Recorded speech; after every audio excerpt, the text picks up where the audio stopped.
नमस्कार प्रिय विद्यार्थियों, एनसीईआरटी से तैयार नोट्स का रिवीजन हम कर रहे हैं और आज वाला जो वीडियो होगा, जो क्लास होगी, उसमें हम देखने वाले हैं भारत का भूगोल। जी हाँ, इससे पहले वाले वीडियो में यूनिट 6 में हम विश्व का भूगोल जो चीज़ें थी, टॉपिक थे, अक्षांश देशांतर आदि हम देख चुके हैं और आपके द्वारा बहुत ज़्यादा जो है उसकी तारीफ़ की गई, तो उससे अभिभूत है। बहुत बहुत धन्यवाद आपका। अब हम ये जो वीडियो क्लास है, इसमें हम ये टॉपिक देखेंगे भारत का भूगोल। ये एनसीईआरटी कक्षा 6 से 12 तक जहाँ भी ये टॉपिक दिखाई दिए हैं वहाँ से नोट्स तैयार किए गए हैं। मुख्यतः कुछ टॉपिक तो कक्षा 9 में बहुत ही शानदार दिए हुए हैं, कुछ कक्षा 11 में है। तो भू आकृति प्रदेश, जलवायु, प्राकृतिक वनस्पति, वन्य जीवन, बहुउद्देशीय नदी घाटी परियोजनाएं, मृदा, कृषि फसलें, उद्योग, खनिज, परिवहन, जनसंख्या, मानव संसाधन, विकास के आर्थिक और सामाजिक कार्यक्रम। तो ये रीट और सीटेट, विशेषकर रीट के लिए उपयोगी है। ये हूबहू यूनिट नई भी जुड़ी है कुछ टॉपिक, और उसके अलावा आगे जो शिक्षक भर्ती होगी उसमें, और साथ ही साथ सेकंड ग्रेड, फर्स्ट ग्रेड, अन्य कोई परीक्षा जहाँ कहीं भी उपयोगी हो, आपके लिए ये क्लास जो है फ़ायदेमंद साबित होगी। थोड़ा सा आपके कमेंट ले लेते हैं। हालांकि कमेंट्स तो आपके 200-250 से ज़्यादा थे, परंतु यहाँ पे 4-5 स्क्रीनशॉट जो है वो ले लेते हैं। बहुत ही अभिभूत करने वाले थे, शानदार कमेंट्स थे। धन्यवाद सर जी। सर ऐसे ही पूरा सिलेबस करा दो। सब पढ़ने का तरीका बहुत सीधा साधा और सरल स्वभाव का है। ये है चंदूलाल जी कह रहे हैं, आप जैसे पढ़ाते हैं आपकी आवाज़ सुनने मात्र से हमें हर चीज़ याद हो जाती है, इसलिए प्लीज़ और भी क्लास लगाएं। ठीक है, आप बेस्ट है और भी कुछ कहा है। और जैसे सुमन कुमारी जी, सुरभि चौधरी, आप जैसे गुरु पहले मिल गया होता तो अब तक नौकरी कर रहे होते। आप बहुत अच्छा पढ़ाते हो। बिल्कुल, अब करने लग जाओगे नौकरी। और उसके अलावा जैसे थैंक यू, अगली यूनिट करवा दीजिए। आगे देखिए, जैसे बाकी सबके कमेंट तो पढ़ेंगे तो वीडियो बड़ा हो जाएगा। मेन 2-4 पढ़ लेते हैं। जैसे यूजफुल क्लास थी, आपका शुक्रिया करने के लिए कोई शब्द नहीं है, सुपर से भी ऊपर। तो मैं तो कहूँगा आपका शुक्रिया कि आपको जो है क्लास इतनी पसंद आती है। नाइस वीडियो, आपकी वीडियो की खासियत याद हो जावे हाथों हाथ, दिनेश कुमार जी ने कहा है। और ये इन्होंने कहा है कि सभी क्लास लगाओ, सुपर से भी ऊपर। ये है सुधा कुमावत और खान सर जी, बहुत ही नाइस, बहुत बढ़िया समझाया। आप कविता मीणा जी कह रहे हैं ऐसे इच्छा होती है दिन भर आपकी वीडियो देखूं, बहुत समझ आता है। बहुत बहुत धन्यवाद आपका। पढ़ाई के प्रति अगर इस प्रकार के कमेंट आते हैं पढ़ाई वाले क्लास के प्रति, तो बहुत ही अच्छी बात है, खुशी की बात है। अरे सर कोई जोरदार क्लास है, रिवीजन का मज़ा आ गया, विष्णुदत्त शर्मा जी ने कहा है। चलिए अब हम क्लास की ओर चलते हैं।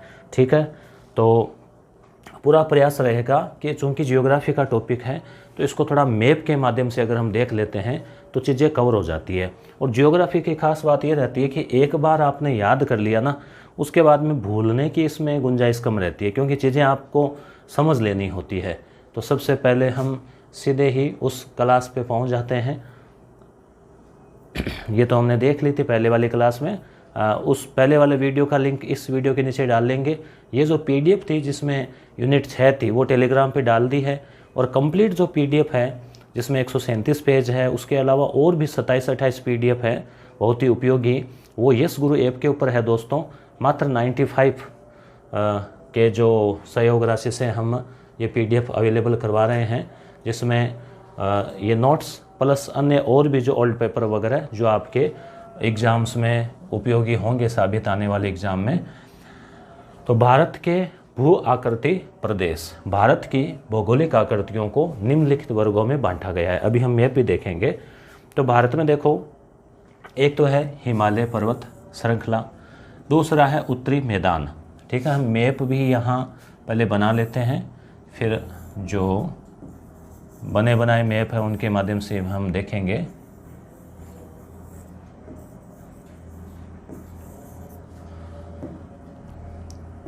ठीक है, तो उत्तरी मैदान, हिमालय पर्वत। अब आपको पता है यहाँ से लेके और ये जो पूरा इलाका है ना, वो तो है पर्वत वाला। और उसके बाद में जो है ये जो इलाका है आगे वाला, ये हो जाएगा अपने मैदान। ये जो रह गया ना, यहाँ नदियाँ देखो, गंगा, यमुना, इधर से ब्रह्मपुत्र, फिर ये सिंधु, उसकी सहायक नदियाँ, तो ये जो पूरा इलाका है वो हो गया मैदान। उसके बाद में प्रायद्वीपीय पठार, ये जो नीचे वाला जो इलाका है वो है पठारी इलाका, जो कि एक तरह से त्रिभुजाकार रूप में फैला हुआ है, यह प्रायद्वीप का पठार। भारतीय मरुस्थल, अब ये मरुस्थल तो अपने राजस्थान वाला, और ये मरुस्थल जो पाकिस्तान में भी है, थार का मरुस्थल ये वाला। उसके बाद में तटीय मैदान, जो समुद्र के किनारे हैं वो हम देख लेते हैं, समुद्र के किनारे वाले, इधर वाले ये तटीय मैदान। और द्वीप समूह है, जिससे लक्षद्वीप वगैरह जो है वो आ जाएंगे इसमें, द्वीप समूह जो है अंडमान निकोबार वगैरह। तो ये इस प्रकार से कुल 6 जो है हिस्से इसमें बन जाते हैं। ठीक है। हिमालय पर्वत, हिमालय भूगर्भीय रूप से युवा पर्वत, ध्यान रखना, युवा का मतलब ये हो गया कि बाकी जो पर्वत है ना, जैसे विंध्याचल है, सतपुड़ा है, या अन्य कोई श्रेणियां हैं, दक्षिण के पर्वत है, वो पुराने हैं, और हिमालय उनकी तुलना में नया है तो लाखों वर्ष पुराना, मगर युवा है। और बनावट के दृष्टिकोण से वलित पर्वत है। वलित का मतलब जैसे इधर से चट्टान और इधर से चट्टानें टकराई, पृथ्वी के अंदर प्लेटें टकराती है, तो दोनों साइड से जोर लगेगा तो वो ऊपर की ओर जो है वो उठ जाता है इस प्रकार से, तो इसे वलित पर्वत कहते हैं। पश्चिम और पूर्व दिशा में सिंधु से लेकर ब्रह्मपुत्र तक विस्तृत है। मुझे लग रहा है कि अब आपको तस्वीर दिखाना ज़्यादा फायदेमंद रहेगा, ताकि आपके आराम से समझ में आ जाए। आप इस फोटो को देखिए, आपको दिखाई दे रहा होगा क्लियर मेरे ख्याल से। हाँ, तो देखिए ये जो येलो कलर, भूरा भूरा कलर है ब्राउन कलर में, तो ये जो है वो है हिमालय पर्वत। यहाँ से लेते हुए ऐसे देखो मोड़दार है, ध्यान रखना, यहाँ मुड़ा हुआ है ये। तो भारत, तभी तो भारत एक तरह से अपने आप में ही प्राकृतिक रूप से सुरक्षित जो है वो बन जाता है। फिर इधर भी है ये मुड़ा हुआ थोड़ा। तो इस प्रकार से ये हिमालय जो है वो पर्वत है। और ये आप देख पा रहे हैं कि यहाँ पे इधर सतलुज, रावी, चेनाब, झेलम, सिंधु, ये नदी है सिंधु, इधर सिंधु नदी से लेके और इधर ब्रह्मपुत्र नदी तक। अब बीच में यहाँ पे कई नदियाँ आएगी, ध्यान रखना, जैसे गंगा नदी, यमुना नदी, यहाँ पर तीस्ता नदी भी आएगी, काली नदी भी आएगी। तो इन सब के नाम आएंगे कि कहाँ से कहाँ तक ये फैला हुआ है। और इसके क्या है, हिमालय के 3 भाग इसमें करते हैं। एक तो जो उत्तरी हिमालय है, वरिष्ठ हिमालय, फिर एक जो बीच का हिमालय है वो, और एक जो है ये इधर वाला यानी दक्षिणी हिमालय, शिवालिक भी जिसे कहते हैं। तो ये इसके 3 भाग ऊंचाई के आधार पे, विस्तृत के आधार पे, ये सबसे ज़्यादा ऊंचा है, ये नीचा है, इस प्रकार से। आगे देखते हैं हम। तो विश्व की सबसे ऊंची पर्वत श्रेणी जो है वो हिमालय है। तो हिमालय में भी कई चोटियां जो कि विश्व की सबसे ऊंची है, और खुद हिमालय भी बहुत ऊंचा है। पश्चिमी भाग की अपेक्षा पूर्वी भाग की ऊंचाई में विविधता ज़्यादा है। पूर्वी भाग यानी जैसे इधर जो असम वगैरह उस साइड में, हिमालय को भी 3 भागों में बांटा जा सकता है। अभी अभी हमने बात की थी, एक तो महान हिमालय या फिर बड़ा, वरिहत या वरिहद, और आंतरिक, क्योंकि वो उस साइड में रह गया ना, चीन साइड, हिमालय या हिमाद्री। तो ये सबसे उत्तरी भाग में है, सर्वाधिक सतत श्रृंखला है, 6000 मीटर से अधिक ऊंचा है औसत, और क्रोड ग्रेनाइट चट्टान मजबूत बना हुआ है और बर्फ़ से ढका रहता है, यानी कि एक तरह से सफ़ेद चादर पूरे ऊपर, सफ़ेद पर्वत, हिमालय के महत्वपूर्ण शिखर। अब ये जो NCERT में दे रखे हैं, और हमारे परम मित्र यश गुरु टीम के सदस्य देवकर्ण सर ने ये संजय पाल सर की प्रेरणा से ये नोट्स तैयार किए हैं, तो उनको भी धन्यवाद देते हैं दोनों को। माउंट एवरेस्ट, ये आप याद रख लेना, 8848 मीटर नेपाल में है। कंचनजंगा भारत में है, सिक्किम में है, याद रखना, सिक्किम भारत का छोटा राज्य पूर्वोत्तर में। एक और नाम आता है K2, जिसे गॉडविन ऑस्टिन भी कहते हैं। अब हालांकि इस पुस्तक में उसका कहीं जिक्र यहाँ नहीं किया है लिस्ट में, गॉडविन ऑस्टिन जबकि रियल में जो है ये भारत की सबसे ऊंची चोटी ये है K2, परंतु ये कहाँ पर है? जम्मू कश्मीर में, जो POK है ना, पाक ऑप्टिमाइज्ड कश्मीर, पाक अधिकृत कश्मीर, उसमें है। अब इसलिए हम पूरी तरह से न तो इसको भारत प्रशासित कह सकते हैं, तो इसलिए भारत में अगर आए कि भारत की सबसे ऊंची पर्वत चोटी, तो ऑप्शन में K2 हो तो आपको K2 करना है। ऑप्शन में K2 हो ही नहीं, केवल कंचनजंगा हो तो कंचनजंगा करना है, दोनों हो तो फिर K2 करना है, क्योंकि POK को तो वैसे तो हम अपना ही मानते हैं, उन्होंने तो अनाधिकृत कब्जा कर रखा है उस पर। तो आपको ऑप्शन देकर यहाँ निर्णय लेना है। तो फिर माउंट कंचनजंगा, वैसे ये 2 नंबर पे K2 आ जाती है, फिर ये कंचनजंगा आएगा। ठीक है, बाकी ये है। तो बाकी सारी याद रखने की आवश्यकता नहीं है, 2 ही शुरू वाली 2 या 3 देख लेना। उसके बाद में आता है हिमाचल। साइज़ थोड़ी सी बड़ी करेंगे, आप उसने कहा था, चलो बड़ी कर देते हैं ना। हिमाचल या निम्न हिमालय। तो निम्न का मतलब हो गया बीच वाला, बीच वाला जो है ना उसे हिमाचल या निम्न हिमालय कहते हैं। हिमाद्री के दक्षिण में, जैसे ये एकदम उत्तरी है वरीय हिमालय, फिर ये बीच वाला जो था ना, बीच वाली पहाड़ियाँ, मतलब हिमालय भी कोई ये तो है नहीं कि कोई एक ही पहाड़ है, 250 किलोमीटर चौड़ाई तक फैला हुआ है। चौड़ाई है 250 किलोमीटर और लंबाई तो 2500 से ज़्यादा है। तो इस हिसाब से निर्माण मुख्यतः अत्यधिक संपीड़ित और परिवर्तनशीलों से। ऊंचाई देखो थोड़ी कम है, उसके 6000 थी, इसके 4500 ही। चौड़ाई औसत 50 किमी। श्रृंखला में कश्मीर घाटी आ जाती है, हिमाचल का कांगड़ा, कुल्लू, ये घाटियाँ जो है इसमें आ जाती है। यह श्रृंखला पहाड़ी नगरों के लिए प्रसिद्ध है, जैसे कुल्लू मनाली वगैरह लोग घूमने जाते हैं ना, तो उसके लिए। उसके बाद में आता है तीसरा शिवालिक, या इसको हम निम्न हिमालय, बाहरी हिमालय भी हम इसको कह सकते हैं, लघु हिमालय भी कह सकते हैं। ठीक है, ये क्या है? अपने इंडिया की तरफ है। हिमालय की सबसे बाहरी श्रृंखला, बाहरी का मतलब उधर नहीं, अपनी तरफ, अंदर की तरफ। ऊंचाई 900 से 1100, अब ये देखो कम हो गए ना, चौड़ाई 10 से 50, तो 50 इसकी, 50 उसकी, 100 और 100 150 उसकी, 250 के आसपास चौड़ाई है। निर्माण मुख्यतः हिमालय से है, नदियों द्वारा लाई गई असंपीड़ित अवसादों से। नदियों के साथ में भी तो बड़ी बड़ी चट्टानें लुढ़कती रहती है, आती रहती है, तो उनसे भी इसका, इन पर्वतों का निर्माण हो गया। निम्न हिमालय व शिवालय के मध्य स्थित लंबवत घाटियाँ दून कहलाती है। तो इनके बीच में जो घाटियाँ हैं ना, उनको दून कहते हैं। घाटी क्या होती है? जैसे ये पहाड़ी है, ये पहाड़ी है, अब ये जो नीचे आपको देख रहा है ना, ये हिस्सा, अब यहाँ से पहाड़ी पे चढ़ के नीचे देखेंगे, है ना, तो डर लगेगा, तो ये घाटी है, मतलब नीचे वाला हिस्सा, उसे घाटी कहते हैं। नदी घाटियों की सीमाओं के आधार पर हिमालय का वर्गीकरण आपको मेरे ख्याल से अब ठीक दिख रहा होगा। तो पंजाब हिमालय नदी घाटियों के हिसाब से। अब देखो हिमालय जो है वो हमने देखा कि पूरा ऐसे विस्तृत है, परंतु फिर भी इसके 1 टुकड़ा 2 टुकड़ा ऐसे 3 भाग किए हैं। एक तो इधर पश्चिम में, फिर एक मध्य में और एक पूर्व में।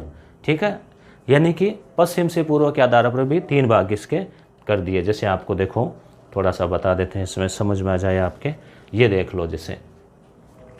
ठीक है, अब इसमें आप देख पा रहे हैं हिमालय में कि ये ब्राउन पूरा हिमालय है।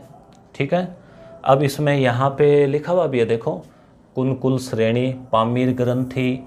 ठीक है, और ये दर्रे हैं, ये इधर वाला जो है ना वो वरीय हिमालय, ये बीच वाला हिमालय और नीचे वाला शिवालिक हिमालय। ठीक है, अब नदियों के हिसाब से क्या है कि जैसे ये सतलुज नदी रही है, सिंधु नदी, ये एक भाग हो गया इसका।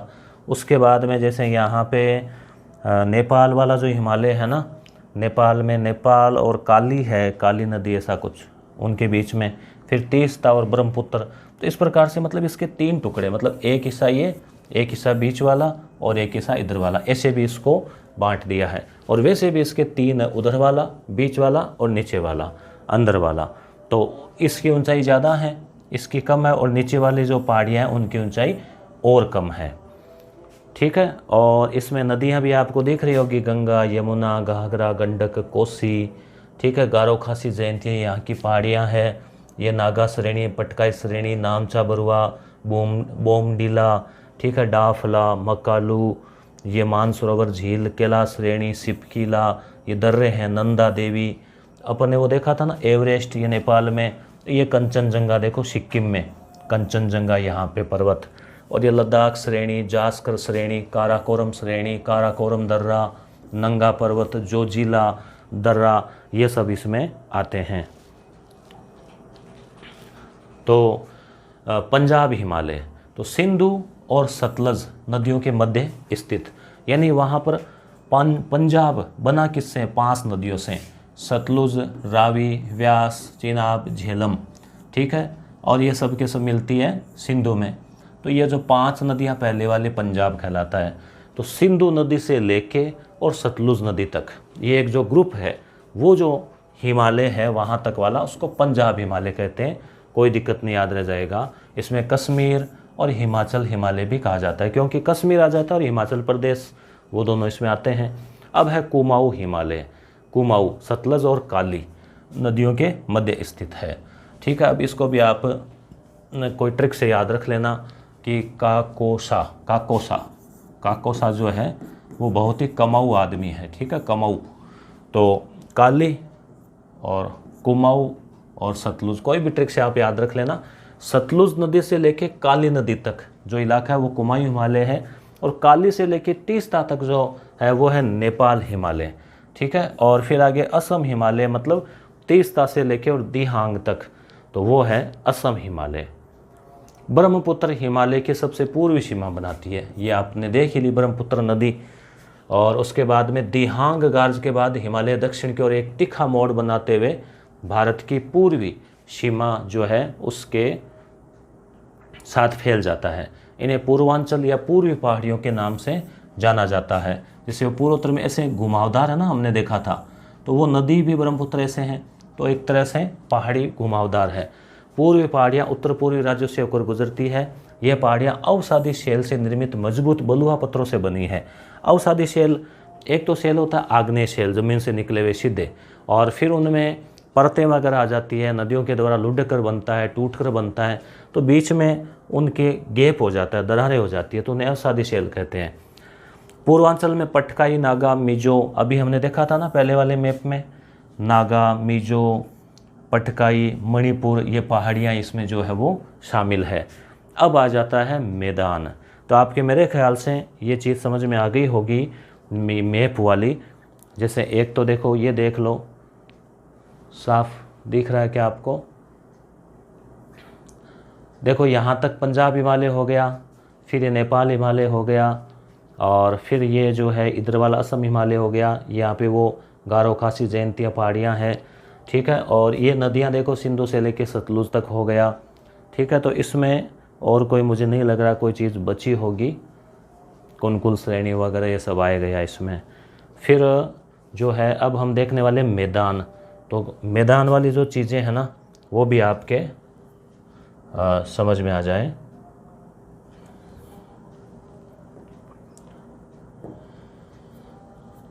ये इसमें भी पता लग जाएगा आपको। जैसे पूरी पांचों ही चीज़ें देख लेते हैं जो पांचों छाँव है। जैसे ये जो हरा कलर का दिखाई दे रहा है आपको, ये मैदान है। मैदान का मतलब क्या हुआ? मैदान का मतलब कोई खेल का मैदान नहीं है, बल्कि नदियों के द्वारा सिंचित इलाका। तो जैसे गंगा, यमुना, ब्रह्मपुत्र, गंगा की सहायक, सिंधु, और ये सिंधु की सहायक सतलुज या व्यास, रावी, चिनाब, झेलम, तो ये उत्तर का विस्तृत मैदान जो है वो बन गया है। इसके अलावा कुछ तटीय मैदान भी है, क्योंकि यहाँ पर भी कुछ नदियाँ हैं। उसके अलावा बारिश की वजह से भी यहाँ पे देखो पहाड़ियाँ जो है ना थोड़ी आगे हैं, तो ये ज़मीन रह गई। यहाँ भी पहाड़ियाँ हैं, ये टूटी फूटी है, तो बीच में ज़मीन रह गई। ये काफ़ी उपजाऊ है, क्योंकि यहाँ समुद्र के किनारे हैं तो अच्छी बारिश होती है, इस वजह से। बीच में भी ये पहाड़ियाँ, विंध्याचल, सतपुड़ा, ठीक है, इनके बीच में से नदी निकलती है, नर्मदा, वो सब हम देखेंगे। तो आगे चलते हैं। उत्तरी मैदान, यह मैदान 3 प्रमुख नदी प्रणालियों सिंधु, गंगा और ब्रह्मपुत्र और इनके सहायक, सिंधु के सहायक सतलुज, व्यास, रावी, चिनाब, झेलम याद रखने ना आपको। तो देखो आराम से याद रह जाएगा। सतलुज कितने अक्षर है? 4। उसके बाद में व्यास 2.5 अक्षर, 3 अक्षर कम हो गए ना, फिर रावी और कम हो गए, ठीक है। तो 3 तो ये इसी क्रम में है। फिर चिनाब और फिर झेलम, ठीक है, सतलुज, व्यास, रावी, चिनाब, झेलम, ये 5 जो नदियां हैं ये पांचों मिलती है, यानी झेलम सबको झेलते हुए, इन चारों को झेलते हुए सिंधु में मिलती है। तो ये पांचों की पांचों सिंधु की सहायक है। और 5 नदियों वाला इलाका पंज आब, आब यानी जल, पंज यानी 5 नदियों वाला इलाका पंजाब कहलाता है, सतलुज से झेलम तक। तो सिंधु, अब गंगा है, गंगा की भी कई सहायक है। एक तो यमुना प्रमुख है, चंबल यमुना में मिलती है तो वो भी हो गई। उसके अलावा जैसे गोमती, घाघरा, गंडक, कोसी, तीस्ता, काली, और उसके अलावा जैसे चंबल, सिंध, बेतवा, केन, सोन, तो ये सब भी गंगा के आखिरकार किसी न किसी रूप में सहायक है। ब्रह्मपुत्र है, इसमें जैसे फिर खुद गंगा भी मिलती है, गंगा ब्रह्मपुत्र, उसके अलावा दिहांग, दिबांग आदि। तो ये तीनों जो नदियां हैं, बड़ी नदियां, इनमें सबसे बड़ी अगर आपसे पूछा जाए तो सबसे लंबी ब्रह्मपुत्र है।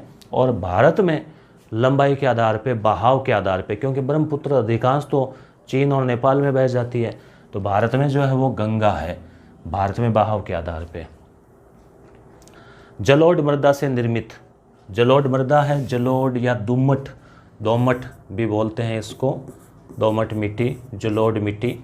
सघन जनसंख्या, जैसे आप यूपी में देख लो 20-22 करोड़ पूरा, कारण जनसंख्या, नदियाँ के कारण उपजाऊ ज़मीन है, अच्छी फसल होती है, अच्छा रोजगार है, धान वगैरह है। यह मैदान भी 2400 किलोमीटर लंबा, और जो हिमालय है वो भी 2500 किलोमीटर लंबाई है उसकी, चौड़ाई भी वो इसकी 250 के लगभग, इसकी भी 240 से 320 किमी चौड़ा है। समृद्ध मृदा आवरण, मृदा यानी मिट्टी, पर्याप्त पानी और अनुकूल जलवायु। अनुकूल जलवायु का मतलब अच्छी बारिश होती है, अच्छा एकदम मानव के रहने के लायक, न ज़्यादा गर्मी न सर्दी के कारण यह मैदान कृषि के लिए जो है, कृषि की दृष्टि से समृद्ध है। उत्तरी मैदान को मोटे तौर पर 3 उपवर्गों में भी बांट सकते हैं। अब आपको इतना ज़्यादा टेंशन नहीं लेना कि हिमालय के 3 भाग हो गए, फिर मैदान के 4 हो गए, 4 में से फिर 3 हो गए, ऐसे नहीं। आपको तो ऑब्जेक्टिव क्वेश्चन करना है वहाँ पे, तो समझना है आपको एग्जाम की दृष्टि से कि पंजाब का मैदान, अब आप समझ गए 5 नदियाँ हैं, तो सिंधु और उसके सहायक नदियों झेलम, चेनाब, रावी, व्यास और सतलज। मैं एक दिन अलग से भारत की नदियों का वीडियो अलग से और बना देंगे मैप के माध्यम से, द्वारा निर्मित। इस मैदान का बहुत बड़ा भाग पाकिस्तान में है, पाकिस्तान में भी पंजाब राज्य है, ध्यान रखना, भारत का पंजाब अलग है, पाकिस्तान का अलग है। गंगा का मैदान, ये जो है इसका विस्तार घग्गर नदी, घग्गर आपको याद है ना, राजस्थान में वो घग्गर, वहाँ से लेके फिर तीस्ता नदियों के मध्य हैं, घग्गर से तीस्ता, जिसमें हरियाणा, दिल्ली, उत्तर प्रदेश, बिहार, झारखंड और पश्चिमी बंगाल आ जाता है। तीस्ता मतलब ये लास्ट नदी है ब्रह्मपुत्र से इधर वाली, गंगा के उधर वाली। ब्रह्मपुत्र है, इसमें गंगा के मैदान के पश्चिम में स्थित है, विशेषकर असम में विस्तृत है। एक चीज़ और ध्यान रखना, ये जो नदी है ना ब्रह्मपुत्र, ये क्या है, इसकी चौड़ाई कई जगह बहुत ज़्यादा हो जाती है। तो चौड़ाई होने से क्या होता है कि पानी फैल गया तो बीच में ज़मीन जो है कई जगह ज़मीन ऊपर दिखने लगती है।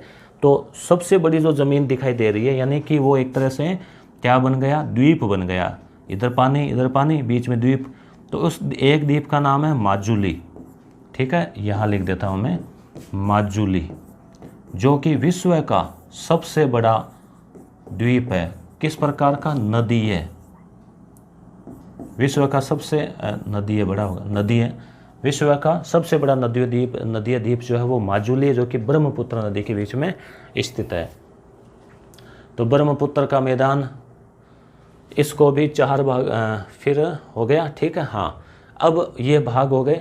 अब है आकृतिक भिन्नता के आधार पर भी उत्तरी मैदान को 4 भागों में बांटा जा सकता है। यहाँ से भी क्वेश्चन पूछा जाता है। एक तो है भाबर, भाबर का मतलब आप याद रखना कि भाबर मतलब भाटे, याद रखना, भाटा पत्थर होता है ना। पर्वतों से नीचे उतरते समय शिवालिक की ढाल पर नदियों द्वारा निक्षेपित, मतलब निक्षेपित का मतलब लाए गए, फेंके गए गुटिकाओं का क्षेत्र, मतलब होता क्या है कि जैसे पहाड़ियाँ है और यहाँ से नदी जो है वो आ रही है, तो नदी आएगी तो साथ में पानी, नदी के साथ में बड़े बड़े पत्थर लुढ़कते हुए आगे चलते रहते हैं और इतने वो गोल गोल हो जाते हैं। छोटे छोटे तो आपने देखे होंगे कई बार गांव में या और में, आप छोटे छोटे गोल गोल पत्थर देखते हैं तो ऐसी इच्छा करती है कि इसको खा जाएं, परंतु पत्थर है, दांत टूट सकते हैं ना, परंतु वो ऐसे सुंदर लगते हैं और बच्चे खेलते हैं। इसी प्रकार से बड़े बड़े गोल गोल पत्थर होते हैं जो कई टनों के होते हैं, वो लुढ़कते लुढ़कते गोल हो जाते हैं पानी से और वो पूरी तरह से क्या होता है कि पूरे मैदान में ऐसे जैसे मतलब वो फैल जाते हैं, ठीक है, ऐसे गोल गोल गोल गोल काफ़ी दूरी चौड़ाई तक। अब वहाँ से नदी तो जाती है पर पता नहीं चलता कि पानी जा कहाँ से रहा है, क्योंकि पत्थरों के नीचे से चुपके से वो पानी निकलता रहता है। तो उन पत्थरों पर पक्षी वगैरह बैठे रहते हैं। एक बार हमें भी मौका मिला तो बीच में तो नहीं जा सकते, मगर किनारे पे कोई पत्थर है वहाँ पे बैठ के फ़ोटो वोटो ली जा सकती है। तो वहाँ से पानी एकदम शांत तरीके से निकलता है उन पत्थरों के नीचे से, तो इनको हम गुटिकाएँ कह सकते हैं। तो ये भाबर पट्टी है, यहाँ पे ऐसा लगता है नदी गायब भी हो गई, नदी लुप्त हो गई, काफ़ी चौड़ाई तक फैले हुए, काफ़ी लंबाई और चौड़ाई तक। उसके बाद में आ जाता है तराई।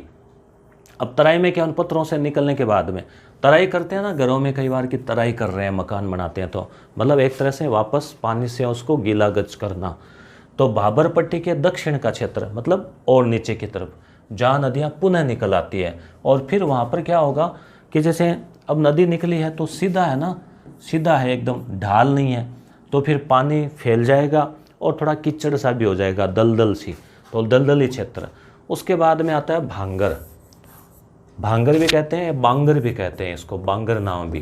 तो इसकी एक मारवाड़ी में ट्रिक है। बांगर का मतलब आप बै से बांगर बै से बोदा याद रख लो, आप बोदा, बै से बांगर बै से बोदा। बोदा का मतलब होता है पुराना, है ना, मारवाड़ी में बोदा यानी पुराना। तो ये पुराने जलोढ़ के मैदान है, पुराने जो नदियों के बाढ़ वाले मैदान के ऊपर स्थित है, यानी कि है तो मैदान ही परंतु बहुत पुराने हैं। बहुत नदियाँ भी तो पुरानी है, कौन सी नहीं है, आज की है। तो और खादर जो है ये बाढ़ वाले मैदानों के नए और युवा, जैसे मान लो नदी है, ठीक है, अब ये इसका आसपास का मैदान है, आसपास मिट्टी विट्टी ये अब नदी में मान लो बाढ़ आ गई तो नदी का जो तट है वो भी तो बढ़ जाएगा। अब इधर तक नदी इतनी चौड़ी हो गई, बाढ़ आ गई तो, और फिर अब आसपास वो दूर दूर तक और बन गया मैदान, मिट्टी विट्टी दूर दूर तक उछल गई, फिर वापस नदी इकट्ठी हुई मान लो, यानी अब बाढ़ जाने के बाद में वापस पानी कम हो गया नदी का, तो ये जो बना था मैदान साइडों में, तो ये जो हुआ वो कहलाएगा खादर, मतलब नया, बाढ़ के बाद। तो खादर नया है, बांगर बोदा है, बस भांगर भी यहाँ पे नाम आया है। तराई आप जान गए, दलदली इलाका। और भाबर, देखो भाबर और बांगर फ़र्क है। भाबर मतलब भाटा, यानी जो गुटिकाएँ, समझ गए होंगे आप। आगे हैं प्राय द्वीपीय पठार, ठीक है। तो नदियों के बाद में जो पठार है उसकी बात आ जाती है। आपने देखा ये ना त्रिभुजाकार के रूप में, देखेंगे आप पुनः मानचित्र जो है वो, ये जैसे दक्कन का जो पठार है,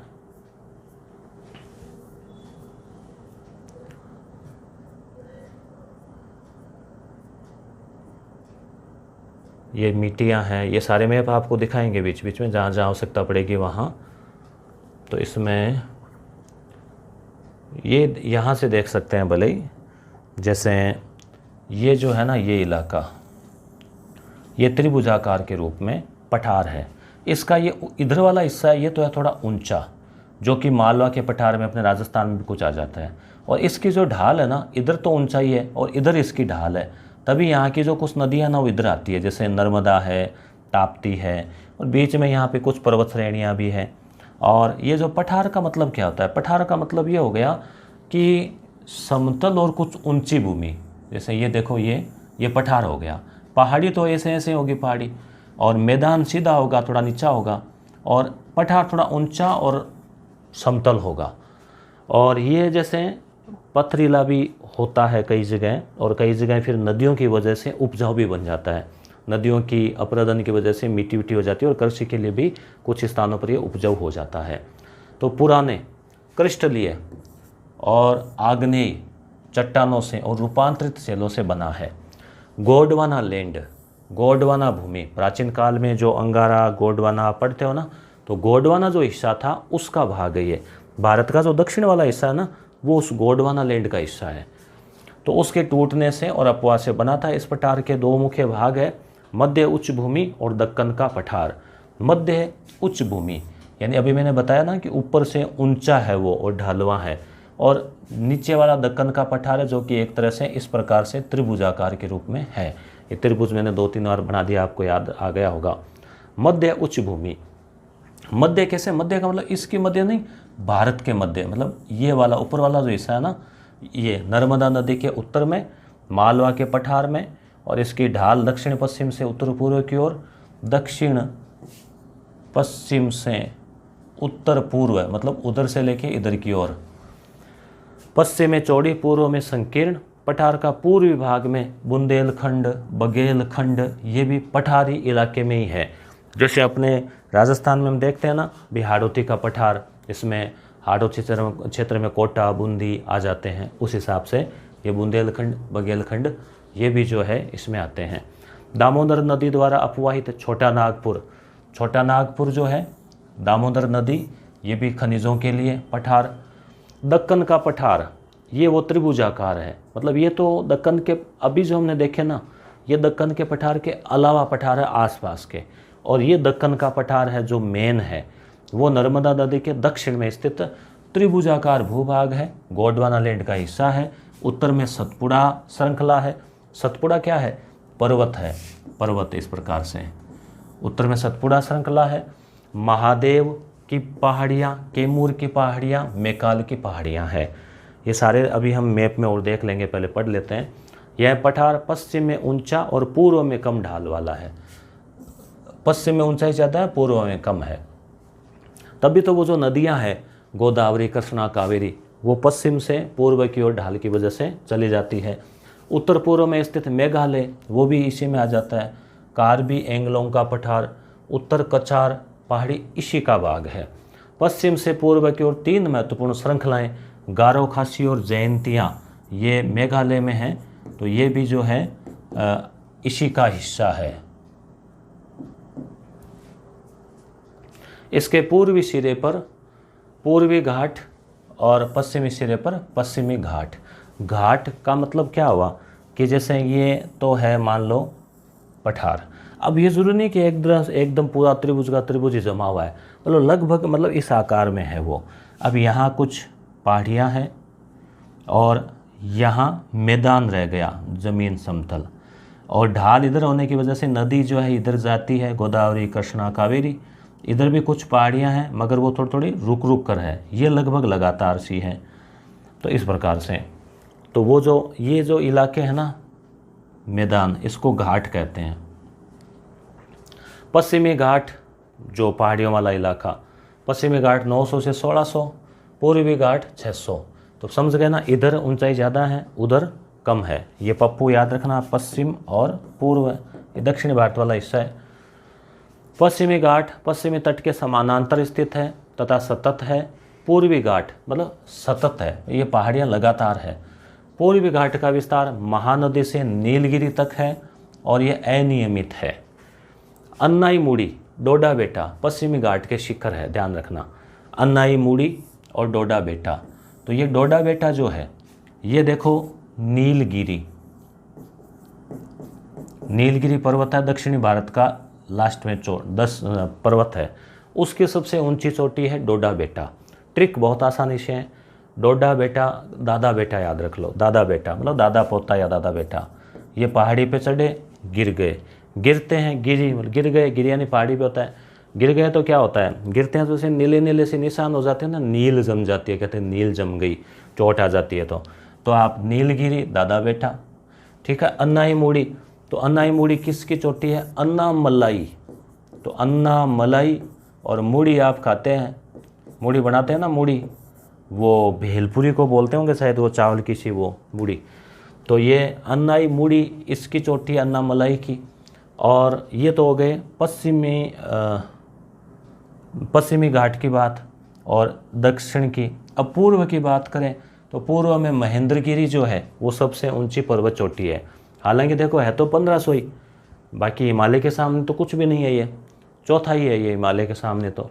और अपने राजस्थान में भी है गुरु शिखर, उससे भी छोटी है, मगर दक्षिण भारत की सबसे ऊंची चोटियों में आती है ये, जैसे डोडा बेटा आ गई। इन दोनों में भी आप जो है ये याद रखना, सबसे ऊंची चोटी अन्नाई मूड़ी, नीलगिरी की डोडा बेटा, पूर्वी घाट की महेंद्रगिरी। तो 3 चीज़ें हैं यहाँ पे, और तीनों में सबसे बड़ी, दक्षिण भारत की सबसे बड़ी ये ना 26-54 में ये बड़ी हो गई नई मूडी। ठीक है, अब है भारतीय मरुस्थल। तो अब पहले हम एक बार वो देख लेते हैं इन पर्वत श्रृंखलाओं को। इस मैप को आप देखेंगे ना, आपके आराम से समझ में आ जाएगा। और दक्षिण भारत को हम लेते हैं केवल। ठीक है, क्लियर दिख रहा होगा आपको, और जूम कर देते हैं। अब देखिए आप, जैसे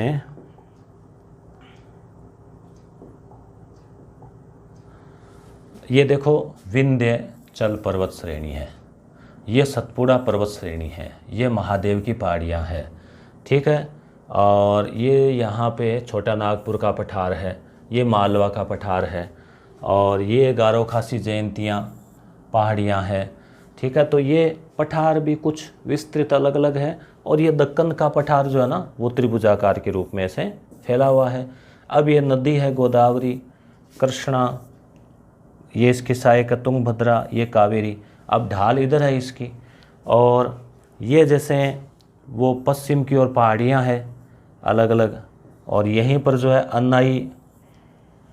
अन्नामलाई, थोड़ा सा छोटा करते हैं इसको, ये देखो अन्नामलाई, अन्नाई मुड़ी, मतलब अन्नामलाई जो है वो चोटी का नाम है, अन्नाई मुड़ी पहाड़ियों का नाम है, या अन्नाई मुड़ी चोटी है, हाँ अन्नाई मुड़ी चोटी है 2695 में। उसके बाद में इधर महेंद्रगिरी आ जाएगा, और ये पूर्वी घाट है, ये देखो थोड़ा टुकड़ों में है, ये पहाड़ी ये पहाड़ी ये पहाड़ी। ठीक है, लगातार नहीं है। फिर इनके भी नाम है अलग अलग, कोंकण तट गोवा के आसपास वाला, मालाबार तट, इधर वाला कोरोमंडल तट, ये उत्तरी सरकार तट, ये महेंद्रगिरी है देखो 1501, ये महानदी है, ये नदी का डेल्टा है जो पंजे के रूप में आपको दिख रहा है। ठीक है, ये बांग्लादेश में ये नदी का डेल्टा वो है सुंदरवन वाला गंगा नदी का डेल्टा। तो ये इस प्रकार से आप चीज़ों को समझेंगे ना जियोग्राफी को, तो फिर कोई इसमें कठिन, ये धारवाड़ का पठार है, ये सहयाद्री पहाड़ियाँ हैं, केंद्रा तट कहते हैं इसको, ये कुद्रेमुख इलाका है, ये मालाबार तट हो गया, ये लक्षद्वीप। तो आप चीज़ों को समझेंगे तो दिक्कत नहीं आएगी। ये नदियों की हम बात कर रहे थे थोड़ी सी, तो गंगा, घाघरा, गंडक, कोसी, ये सोन नदी, ये बेतवा, 2 नदियाँ हैं यहाँ पे। एक ट्रिक याद रखना, विनस, विंध्याचल और सतपुड़ा के बीच में नर्मदा नदी है, वीनस है नर्मदा, वीनस है विंध्याचल और सतपुड़ा के बीच में नर्मदा, और सतपुड़ा के नीचे है ताप्ती। तो ये 2 नदियाँ जो है इधर जाती है, बाकी 3 उधर जाती है, बाकी अधिकांश नदियाँ जो है पूर्व की ओर ही जाती है। ठीक है, भारतीय मरुस्थल ये हम देख लेते हैं। अरावली पहाड़ी के पश्चिमी किनारे पर है, वार्षिक वर्षा 150 मिमी, सेमी नहीं मिमी मतलब 15 सेमी, शुष्क जलवायु, वनस्पति कम है, सबसे बड़ी नदी लूणी है, बरखा अर्धचंद्राकार, बालू का टीला। तटीय मैदान की बात करें तो प्रायद्वीपीय पठारों के किनारे संकीर्ण तटीय पट्टियों के रूप में अरब सागर से लेकर बंगाल की खाड़ी तक विस्तृत। अभी हमने देखा था ना मैदान, वही। पश्चिमी तट, पश्चिमी घाट तथा अरब सागर के मध्य एक संकीर्ण मैदान है, अभी हम देख चुके हैं, कोंकण वाला रोई। इसके 3 भाग है, उत्तरी भाग कोंकण तट, गोवा की भाषा कोंकणी है, तो मुंबई से लेके और गोवा तक जो है ये फैला हुआ है। मध्य भाग कन्नड़ का जो है वो मैदान कहलाता है, और दक्षिण कन्नड़ मतलब कर्नाटक की भाषा कन्नड़ है, तो कर्नाटक वाला। और दक्षिणी भाग मालाबार तट, मालाबार केरल जो है ना वो मालाबार कहलाता है। पूर्वी तट जो है आपको दिख रहा होगा ना आराम से, पूर्वी तट पूर्वी घाट और बंगाल की खाड़ी के मध्य विस्तृत मैदान है।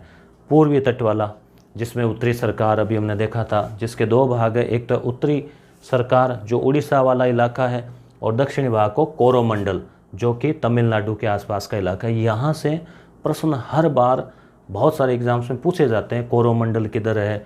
तो ये आपको अगर थोड़ा सा मैप याद है तो पूर्व की तरफ जो है ना कोरोमंडल, उत्तरी सरकार, इधर मालाबार, ऊपर ये कन्नड़ और ऊपर कोंकण, तो कोई दिक्कत नहीं है इसमें। थोड़ा सा आप सावधानी से इसका हल करें तो। अब है द्वीप समूह है, भारत में 2 द्वीपों का समूह है, लक्षद्वीप और अंडमान निकोबार द्वीप।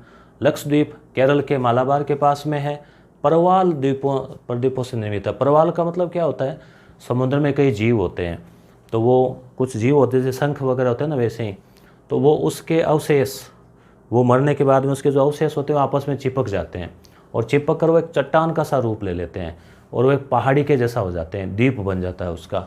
32 वर्ग किमी है। 1973 से पूर्व इसको लक्काद्वीप, मिनिकॉय ऐसे कहते थे और 1973 में इसका नाम लक्षद्वीप रखा गया। कावारत्ते में मुख्यालय है। पिटली द्वीप मनुष्य का निवास नहीं है, पक्षी अभयारण्य याद रखना पिटली में। अंडमान निकोबार में बंगाल की कड़ी में उत्तर से दक्षिण की तरफ है, 2 भाग है, एक तो अंडमान है और दक्षिण में निकोबार है। ऊपर वाला उत्तरी अंडमान है, फिर निकोबार है और निमज्जित पर्वत श्रेणियों में है। विषुवत के समीप स्थित है, यहाँ की जलवायु विषुवतीय है। और उसके अलावा जैसे यहाँ से 10 डिग्री चैनल बीच में से गुजरता है। यहाँ पर बेरन जो है वो बेरन नाम से ज्वालामुखी पर्वत भी है। अन्य महत्वपूर्ण तथ्य, ब्रह्मपुत्र नदी में स्थित माजुली विश्व का सबसे बड़ा नदीय द्वीप है जिसकी हम चर्चा कर चुके हैं, जहाँ लोगों का निवास भी है। ठीक है। शेवराई और जावेडी की पहाड़ियाँ पूर्वी घाट के दक्षिण पश्चिम में है। प्रायद्वीपीय पठार की काली मृदा को दक्कन ट्रेप के नाम से जाना जाता है। प्रायद्वीप जो पठार है ना त्रिभुजाकार, वहाँ पे मिट्टी का आकार काली है। काली का मतलब नहीं कि एकदम काली, सीमेंट का के जैसी सी, तो वो क्या है, कपास है और मक्का है आदि के लिए उपयोगी है, तो इसको दक्कन ट्रेप कहते हैं। उत्पत्ति ज्वालामुखी से हुई है। अरावली की पहाड़ियाँ प्रायद्वीपीय पठार के पश्चिम और उत्तर पश्चिमी किनारे पर स्थित है। चिल्का झील उड़ीसा में है जो भारत के खारे पानी की सबसे बड़ी झील है। कैसे आप कहेंगे सांबर, सांबर तो जैसे चिल्का सबसे बड़ी, सांबर तो खाने के हिसाब से नमक। महानदी डेल्टा में स्थित है, ओडिशा में है। ये मतलब चिल्का झील जो है वो मतलब इसको क्या बोलते हैं, ये ऐसी झील है जो समुद्र का पानी आ गया और फिर वो समुद्र तो उधर वापस कट गया, झील बन के रह गई। चिल्का झील भारत में खारे पानी की सबसे बड़ी झील है। इस झील को कुछ बोलते हैं, अभी नाम मुझे याद नहीं आ रहा, उस यानी ये उस टाइप की झील है ये। और उसके बाद में भारत का एकमात्र सक्रिय ज्वालामुखी, ये बेरन हम बात कर चुके हैं इसके बारे में। परवाल, यह कम समय तक जीवित रहने वाला एक सूक्ष्म प्राणी है जिस विकास छिछले और गर्म जल में होता है। इसके कैल्शियम कार्बोनेट का स्राव होता है जिससे कि वो द्वीप जो है वो बन जाता है। अब है जलवायु, तो जलवायु को जो है हम समझेंगे कि किस प्रकार से जलवायु है, क्या कहते हैं इसको। तो अब हम जलवायु जो टॉपिक है इसको समझ लेते हैं। जलवायु यानी कि वहाँ पर वर्षा, जल कैसे आएगा, वर्षा से, और वर्षा के साथ में वायु किस प्रकार की है, गर्म है, ठंडी है, यानी वहाँ का एक प्रकार से जो मानसून है, मौसम है, उसकी दशाएं। एक चीज़ आप और याद रखना, अभी हम मैप के माध्यम से समझते हैं कि भारत के बीच में से कर्क रेखा जो है वो गुजरती है, आप जानते हैं 8 राज्यों में से गुजरती है। उसकी ट्रिक भी ये है, मित्र का पंजा होता ना, पंजा, तो आप पंझा याद रख लो। मित्र का पंजा, जैसे मान लो आपने पकड़ रखा है मगर वो गुम हो गया, तो गुमरा 6, यानी मिजोरम त्रिपुरा, ये 2 आप अवश्य याद रखना। इधर मिजोरम और नागालैंड, मणिपुर, मिजोरम, तो मिजोरम और त्रिपुरा जो है इधर वाला, ये 2 ये। उसके अलावा पश्चिमी बंगाल, झारखंड, गुजरात, मध्य प्रदेश, राजस्थान, छत्तीसगढ़, तो ये जो 6 + 2 8, यहाँ से कर्क रेखा गुजरती है। कर्क रेखा के नीचे वाला जो कटिबंध है वो उष्ण कहलाता है, गर्म है। वहाँ पर सूर्य की किरणें तिरछी पड़ती है। हमने देखा कि 23.5 डिग्री तक कर्क रेखा तक सूर्य की किरणें आती हैं, कर्क संक्रांति, कर्क विषुव। इसके ऊपर वाला जो इलाका है वो थोड़ा कम गर्म है, तो उप, और उष्ण तो इसको कहेंगे उपोष्ण। तो इस प्रकार से भारत में 2 कटिबंध पाए जाते हैं। राजस्थान में भी 2 है, बांसवाड़ा कर्क रेखा के नीचे उष्ण और फिर ऊपर जो है वो है उपोष्ण। तो उष्ण और उपोष्ण। अब इसमें हम बात करें कि भारत की जलवायु कैसी है, तो ये दोनों आ जाए तो आपको ये इस हिसाब से करना है कि भाई कर्क रेखा के नीचे का पूछा है, ऊपर का पूछा है, कहाँ का पूछा है। तो कई बार ये शब्द न देके ऐसे दे देते हैं शीत, शीतोष्ण, मानसूनी। जब मानसूनी नाम आ जाए तो फिर आपको मानसूनी जलवायु करना है। क्यों? क्योंकि जैसे भारत में क्या है, मानसून आता है, 4 महीने बारिश होती है, फिर महीने 2 महीने वो लौटते हुए मानसून से, फिर सर्दियों में मावठ वगैरह। तो मानसून हमारे तापमान को और जलवायु को प्रभावित करता है। मानसून की वजह से जो गर्म है वो ठंडा हो जाता है इलाका। तो इस प्रकार से मानसूनी जलवायु भी नाम आए तो भी वो आपको ध्यान रखना है उधर। अब हम बात करते हैं कि भाई ये मानसून भारत में किस प्रकार से आता है, कैसे आता है और क्या क्या चीज़ें प्रभावित करती है। तो पहले ये देख लेते हैं। एक विशाल क्षेत्र में लंबे समयावधि, लंबी कितनी लंबी समयावधि, यानी कि जो है वो 30 वर्ष, लगभग 30 वर्ष माना गया है, 30 से अधिक वर्ष में मौसम की अवस्थाओं। अब जैसे मान लो आज मौसम कैसा है, कल कैसा है, उससे नहीं बनेगी जलवायु। लगातार पिछले 30 सालों में, लगभग 30-35 सालों में कितनी बारिश होती आ रही है औसत, कितना जो है सर्दी पड़ रही है, कितनी गर्मी पड़ रही है, तो वो मौसम की जो अवस्थाएं हैं और उन विविधताओं का कुल योग जलवायु है। तो जलवायु कोई एक दिन का मौसम नहीं है, पिछले 30-35 सालों का औसत जो मौसम है, दशाएं हैं, वो जलवायु है। तो आप समझ गए होंगे, मौसम एक विशेष समय में एक क्षेत्र के वायुमंडल की अवस्था को कहते हैं। अब मौसम तो जैसे मान लो कह दिया आज मौसम उमस का है, आज मौसम सुहावना है, आज पकौड़े बना लो, आज गर्मी है, ठीक है। तो वो मौसम क्या है, एक विशेष समय में एक क्षेत्र के वायुमंडल की अवस्था को कहते हैं। मानसून का अर्थ एक वर्ष के दौरान वायु की दिशा में ऋतु के अनुसार परिवर्तन है। मानसून में क्या होता है, देखो मौसम तो दिन की दशा हो गई, मानसून हो गया कि जैसे एक विशेष समय, जैसे कहते हैं भी मानसून आया हुआ है, तो इसमें बारिश आती है, कभी 10 दिन नहीं आती, फिर आ जाती है, फिर बादल बनते हैं, ऐसा लगता है आज बारिश आएगी। वो एक व्हाट्सएप पे चुटकुला भी आया हुआ था कि एक कोई श्रीमती है, वो मौसम विभाग वालों को ढूंढ रही है पीटने के लिए।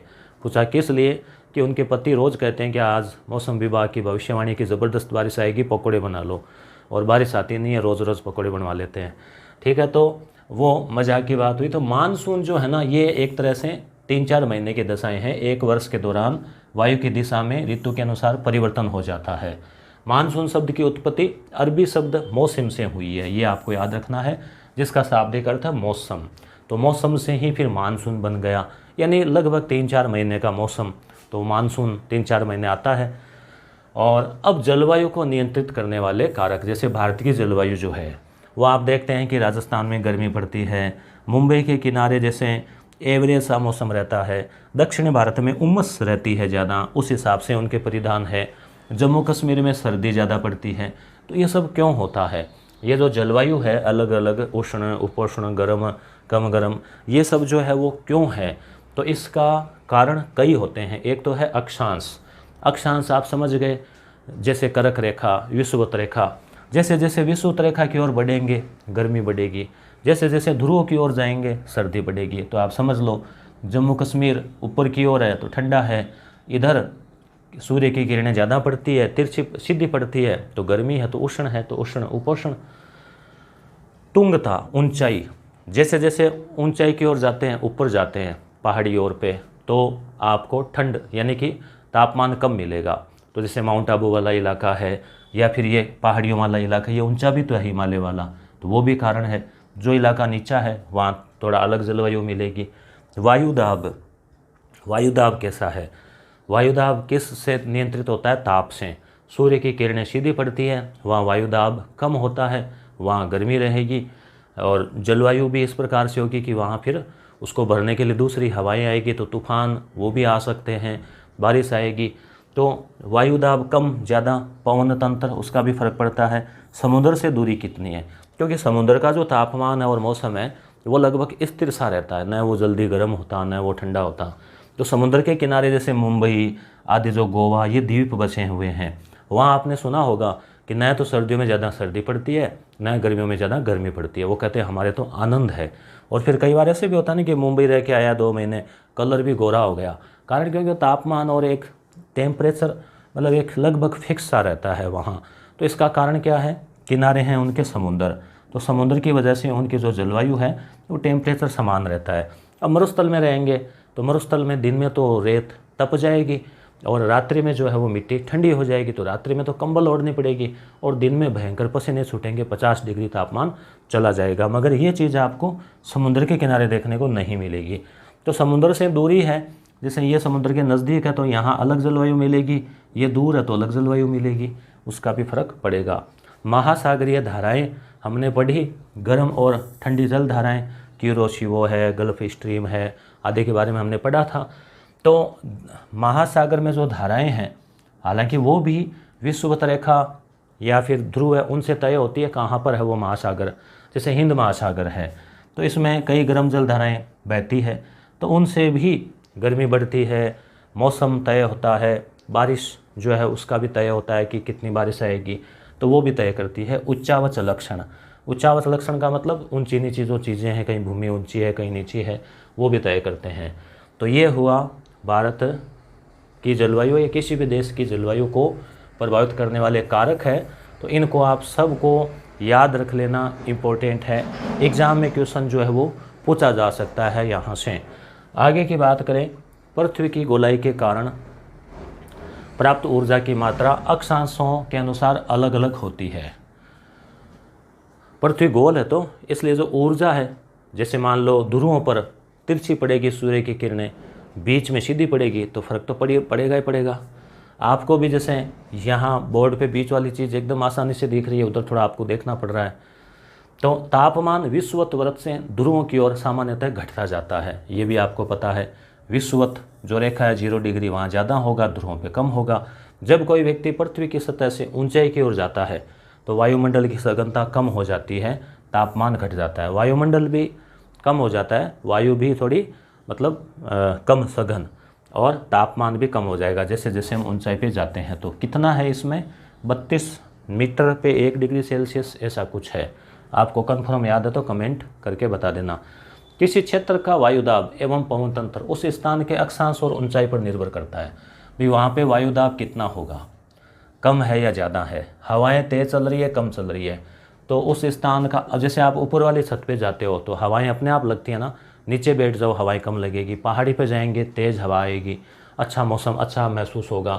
तो वायुदाब जैसे जैसे ऊपर जाएंगे कम होगा, पवन जो है ऊपर जाएंगे ज़्यादा तेज़ मिलेगी ऊंचाई, तो ये निर्भर करता है। ऐसे ही जैसे कोई स्थान ऊंचा है, जैसे माउंट आबू की बात करें तो वहाँ फिर बारिश भी ज़्यादा होगी, ठंडा मौसम होगा, तो वहाँ पर फिर पेड़ पौधे भी उसी प्रकार के होंगे, पहाड़ी टुंड्रा वगैरह। समुद्र का जलवायु पर समकारी प्रभाव पड़ता है, समकारी, जैसे दूरी बढ़ती है प्रभाव कम होता जाता है। इसका उदाहरण हम ले चुके हैं। महासागरीय धाराएं समुद्र से तट की ओर चलने वाली हवाओं के साथ तटीय क्षेत्र की जलवायु को प्रभावित करती है। ये भी हम देख चुके हैं कि ये गर्म हवाएं हैं, ठंडी हवाएं हैं, जो धाराएं हैं पानी में चलने वाली। जलवायु को निर्धारित करने में उच्चावच की भी महत्वपूर्ण भूमिका होती है। ऊंचे पर्वत ठंडी या गर्म वायु को अवरोधित करते हैं। पर्वतों के पवन विमुख ढाल अपेक्षाकृत सूखे रह जाते हैं। पवन विमुख का मतलब जैसे ये पर्वत है ऐसे, तो इधर से हवा आ रही है पवन के सम्मुख, तो यहाँ बारिश भी हो जाएगी, बादल भी आ जाएंगे, और बादल ऐसे ऊपर से सीधे चले जाएंगे और इधर वाले देखते रह जाएंगे। तो ये इलाका फिर क्या होगा, वृष्टि छाया क्षेत्र, तो पवन विमुख है ये, तो ये सूखे रह जाते हैं। अब इन इलाकों में भी बारिश होती है, परंतु कई बार वापस लौटते हुए मानसून से, जैसे तमिलनाडु का तट है, ये क्वेश्चन पूछा जाता है बहुत बार। अब है अक्षांश जलवायु को प्रभावित करने वाले कारक, तो हम हालांकि वैसे बात कर चुके हैं इसकी, जैसे कर्कवृत है उसका प्रभाव है, कर्कवृत के दक्षिण का भाग उष्णकटिबंध है, ऊपर वाला उपोष्ण है, ये हम देख चुके हैं अभी बात करके। भारत के जलवायु में उष्ण और उपोष्ण दोनों विशेषता है, और कुल मिलाकर पूछें आपसे ये दोनों ही ऑप्शन नहीं हो भारत की जलवायु कैसी है, तो मानसूनी है तो मानसूनी भी आपको कर देनी है। आप ये मत सोचना कि ये करें कि नहीं करें। ऊंचाई का भी फर्क पड़ेगा। हिमालय पर्वत से एशिया से आने वाली ठंडी हवाओं को उपमहाद्वीप में प्रवेश करने से रोकता है। अब साइबेरिया से आने वाली जो शीतलहर है, अब गर्मियों में तो भी थोड़ा सर्दी का नाम लेते हैं तो अच्छा लगता है, मगर सर्दियों में जैसे शीतलहर ठिठुरन ऐसे, तो उस समय भी लगता है कि अरे सर्दी ख़राब है, गर्मी में लगता है अरे गर्मी ख़राब है। तो सर्दियों में जो हमें साइबेरिया से आने वाली जो शीतलहरें हैं उससे कौन रोकता है, हिमालय पर्वत रोकता है, हमें बचाता है, नहीं तो और ज़्यादा भयंकर सर्दी पड़ती, तो ये रोकता है। मध्य एशिया की तुलना में ठंड कम पड़ती है। वायुदाब और पवन, भारत में जलवायु निम्नलिखित वायुमंडलीय अवस्थाओं से संचालित होती है। वायुदाब और धरातलीय पवनें, धरातलीय का मतलब ज़मीन पर चलने वाली हवाएं। आप देखते हो ना हवा, जैसे खेत में किसान लोग हवा देखते हैं तो रेत उठाते हैं और इससे करते हैं कि किधर चल रही है, तो ये दिशाएं चेंज होती रहती है, स्थानीय धरातलीय पवनें हैं। ऊपरी वायु संचरण, आसमान में कुछ ऊंचाई पर भी हवाएं फिक्स तेज़ी से चलती रहती है, जिनको जेट पवनें, जैसे हवाई जहाज चलता है ना उस हिसाब से जेट पवनें उनको बोलते हैं। पश्चिमी चक्रवाती विक्षोभ, ये आप सर्दियों में पढ़ते हैं। सर्दियों में पढ़ते कि आप पढ़ते हैं कि माउट के बारे में, तो सर्दियों में आती है ना पश्चिमी हवाओं के साथ में भूमध्य सागर से वो नमी लेकर, तो वो पश्चिमी विक्षोभ। और उष्ण कटिबंधीय चक्रवात, उष्ण कटिबंध का मतलब विषुवत रेखा, उनके आसपास वो उत्पन्न होते हैं, फिर उड़ीसा तट, गुजरात तट आदि पर वो नुकसान पहुंचाते हैं, उनके बारे में आप जानते हैं। भारत उत्तर पूर्वी व्यापारिक पवनों, दोस्तों विज्ञान ये जियोग्राफी की क्वेश्चन आपको यहाँ से काफ़ी कुछ मिलेंगे, इन नोट से मिलेंगे सीधे सीधे, और इस व्याख्या जो एक्सप्लेन से भी मिलने की पूरी संभावना है। रीट वाले पेपर में बहुत सारे क्वेश्चन यहाँ से कवर हो जाएंगे। ये PDF हमने दे रखी है यस गुरु एप्लीकेशन पर। चिराग नाम का एक कोर्स है 95 का, उसमें हमने ये PDF ही नहीं, रीट के सारे ओल्ड पेपर, मॉक टेस्ट, उसके अलावा शिक्षण विधियाँ और भी कई जो मटेरियल है, RBSE के क्वेश्चन, NCERT के क्वेश्चन, वो सब दे रखे हैं। वो आपके आगे जो मुख्य परीक्षा होगी शिक्षक भर्ती, उसमें भी काम आएगा ये मटेरियल, और भी हम उसके लिए अलग से फिर तैयार करेंगे। भारत उत्तर पूर्वी व्यापारिक पवनों वाले क्षेत्र में स्थित है। भारत उत्तर पूर्वी व्यापारिक पवनों, उत्तर पूर्वी, और ये पवनें उत्तरी गोलार्ध के उपोष्ण कटिबंधीय उच्च दाब पेटियों से उत्पन्न होती हैं। शीत ऋतु हिमालय के उत्तर में उच्च दाब होता है शीत ऋतु में। इस क्षेत्र की ठंडी शुष्क हवाएं दक्षिण में निम्न दाब वाले महासागरीय क्षेत्र में ऊपर बहती है। तो शीत ऋतु में भारत वाला जो इलाका है, हिमालय वाला इलाका, वहाँ पे वायुदाब ज़्यादा हो जाएगा। तो फिर जो हवाएं हैं, वायुदाब जहाँ ज़्यादा है वहाँ से फिर समुद्रों की ओर जाएगी ना, तो ठंडी शुष्क हवाएं शुष्क ही रहेगी, क्योंकि उनमें पानी तो कहाँ से आएगा, ये जा रही है पहाड़ों से, ज़मीन से, समुद्र के ऊपर से आती तो नम होती। तो शुष्क हवाएं दक्षिण में, निम्न दाब कहाँ है, महासागरों में, हिंद महासागर, और तो उत्तर से दक्षिण की ओर ऐसे हवाएं चलेगी। ग्रीष्म ऋतु में इसका उल्टा हो जाएगा। आंतरिक एशिया, उत्तर पूर्वी भारत, उत्तर पूर्वी भारत का मतलब हो गया जो उत्तर पूर्व वाला इलाका, और निम्न दाब क्षेत्र उत्पन्न हो जाता है। क्योंकि यहाँ गर्मी होती है, तो पवने दक्षिण में हिंद महासागर में वहाँ उच्च दाब हो जाता है, और उच्च दाब वाले क्षेत्र से निम्न दाब की ओर बहने लगती है। क्योंकि कर्क विषुव भी तो होता है, 21 जून सीधी किरणें पड़ती है कर्क रेखा पे, तो कर्क रेखा उसके ऊपर वाले इलाके में निम्न दाब, समुद्रों पे उच्च दाब, हिंद महासागर और उसके आगे, तो वहाँ से हवा इधर आती है। अब साथ में वो नमी लेके आएगी, तो मानसूनी पवन इनको कहा जाता है, दक्षिणी पश्चिमी मानसूनी पवन। जैसे भारत का है ये, तो ये दक्षिणी और ये पश्चिमी, इधर से ही, जैसे हिंद महासागर है तो इधर से आती है वो, फिर वो दो शाखाओं में बंट जाता है। आगे हम देखेंगे अभी मानचित्र भी। सर्दी के महीनों में उत्पन्न होने वाला पश्चिमी चक्रवातीय विक्षोभ भूमध्य सागरीय क्षेत्र से आने वाले पश्चिमी प्रवाह के कारण होता है। यह आ गया ना, पश्चिम में चक्रवातीय विक्षोभ आता है उधर से, और फिर अपने यहाँ बारिश करवाता है। जेठ धाराएं, ये क्या है, जो मैंने अभी बात की कि ऊपर आसमान में लगातार हवाएं चलती है तेजी से, शाएं शाएं, सनन सनन। तो लगभग 27 डिग्री से 30 डिग्री उत्तर अक्षांशों के मध्य, 27 से 30 डिग्री, जैसे कर्क रेखा है ना, उससे थोड़ा और आगे तक ऊपर ऊंचाई पर यह चलती है। एक संकरी पट्टी में क्षोभ मंडल में अत्यधिक ऊंचाई पर पश्चिमी हवाएं हैं, पश्चिम से पूर्व की ओर जाती है। ये गर्मी में इनकी गति 110 किमी प्रति घंटा, सर्दियों में और तेज़ हो जाती है। इन्हीं हवाओं के साथ में फिर वो जो पश्चिमी विक्षोभ है, यानी भूमध्य सागर आदि समुद्रों से वो पानी नमी लेके आती है हवाएं, और बारिश करवाती है। अब है ऋतुएं। ऋतुओं के बारे में हम ज़्यादा गहराई से नहीं पढ़ेंगे, क्योंकि ऋतुएं तो आप जानते हो, 4 ऋतुएं हैं, शीत, ग्रीष्म, मानसून और मानसून की वापसी। वैसे 3 ही ऋतुएं मानी जाती है। शीत ऋतु नवंबर से फरवरी, ठिठुरन, तापमान दक्षिण से उत्तर की ओर बढ़ने पर घटता है। जैसे हम दक्षिण से उत्तर की ओर, जैसे मान लो केरल से कश्मीर की ओर आएंगे, तो तापमान आपको घटा हुआ मिलेगा, कश्मीर में ज़्यादा सर्दी मिलेगी। सर्दियों में भी आपको केरल वगैरह में कम ही सर्दी मिलेगी, ज़्यादा नहीं मिलेगी। उत्तर पूर्वी व्यापारिक पवनें स्थल से समुद्र की ओर बहती है इस मौसम में। कब? शीत में, स्थल से समुद्र की ओर, क्योंकि समुद्र से इधर आएगी तो फिर बारिश और आने लग जाएगी ना, तो मौसम शुष्क रहता है। इन पवनों के कारण तमिलनाडु के तट पर कुछ वर्षा होती है, लौटते हुए मानसून से, याद रखना। देश के उत्तरी भाग में कमजोर उच्च दाब का क्षेत्र रह जाता है। उच्च दाब तो है मगर कमजोर हो जाता है। उत्तर पश्चिमी चक्रवाती विक्षोभों से उत्तरी भारत में वर्षा होती है। ग्रीष्म ऋतु मार्च से मई, मार्च अप्रैल मई जून मान लो, जून में फिर बारिश शुरू हो जाती है ना। उत्तरी भारत में तापमान में वृद्धि हो जाती है और वायु दाब में कमी हो जाती है। लू राजस्थान में ग्रीष्म काल का एक प्रभावी लक्षण है। मई के महीने में उत्तरी भारत में धूल भरी आंधियाँ अपने गंगानगर में सबसे ज़्यादा चलती है, और हमारे चूरू सुजानगढ़ में भी है ही आंधियों का प्रभाव। सब कुछ मिट्टी मिट्टी, कमरा चाहे एकदम पूरा पैक हो ना तो भी पता नहीं वो मिट्टी कहाँ से आती है, क्योंकि वो हवा के साथ में घुल जाती है। वैसाख वो कण घुल जाते हैं उसके। वैसाख के महीने में, वैसाख का महीना कौन सा हुआ, ये लगभग मई वाला, जैसे अक्षय तृतीया आती है तो वैसाख में आती है ना। आखा तीज को, आखा तीज याद होगा आपको, खींचड़ा वगैरह बनाया, बाल विवाह भी हुआ करते थे। अब ऐसे करना चाहिए ना, अगर होते हैं तो चोरी छिपे होते हैं।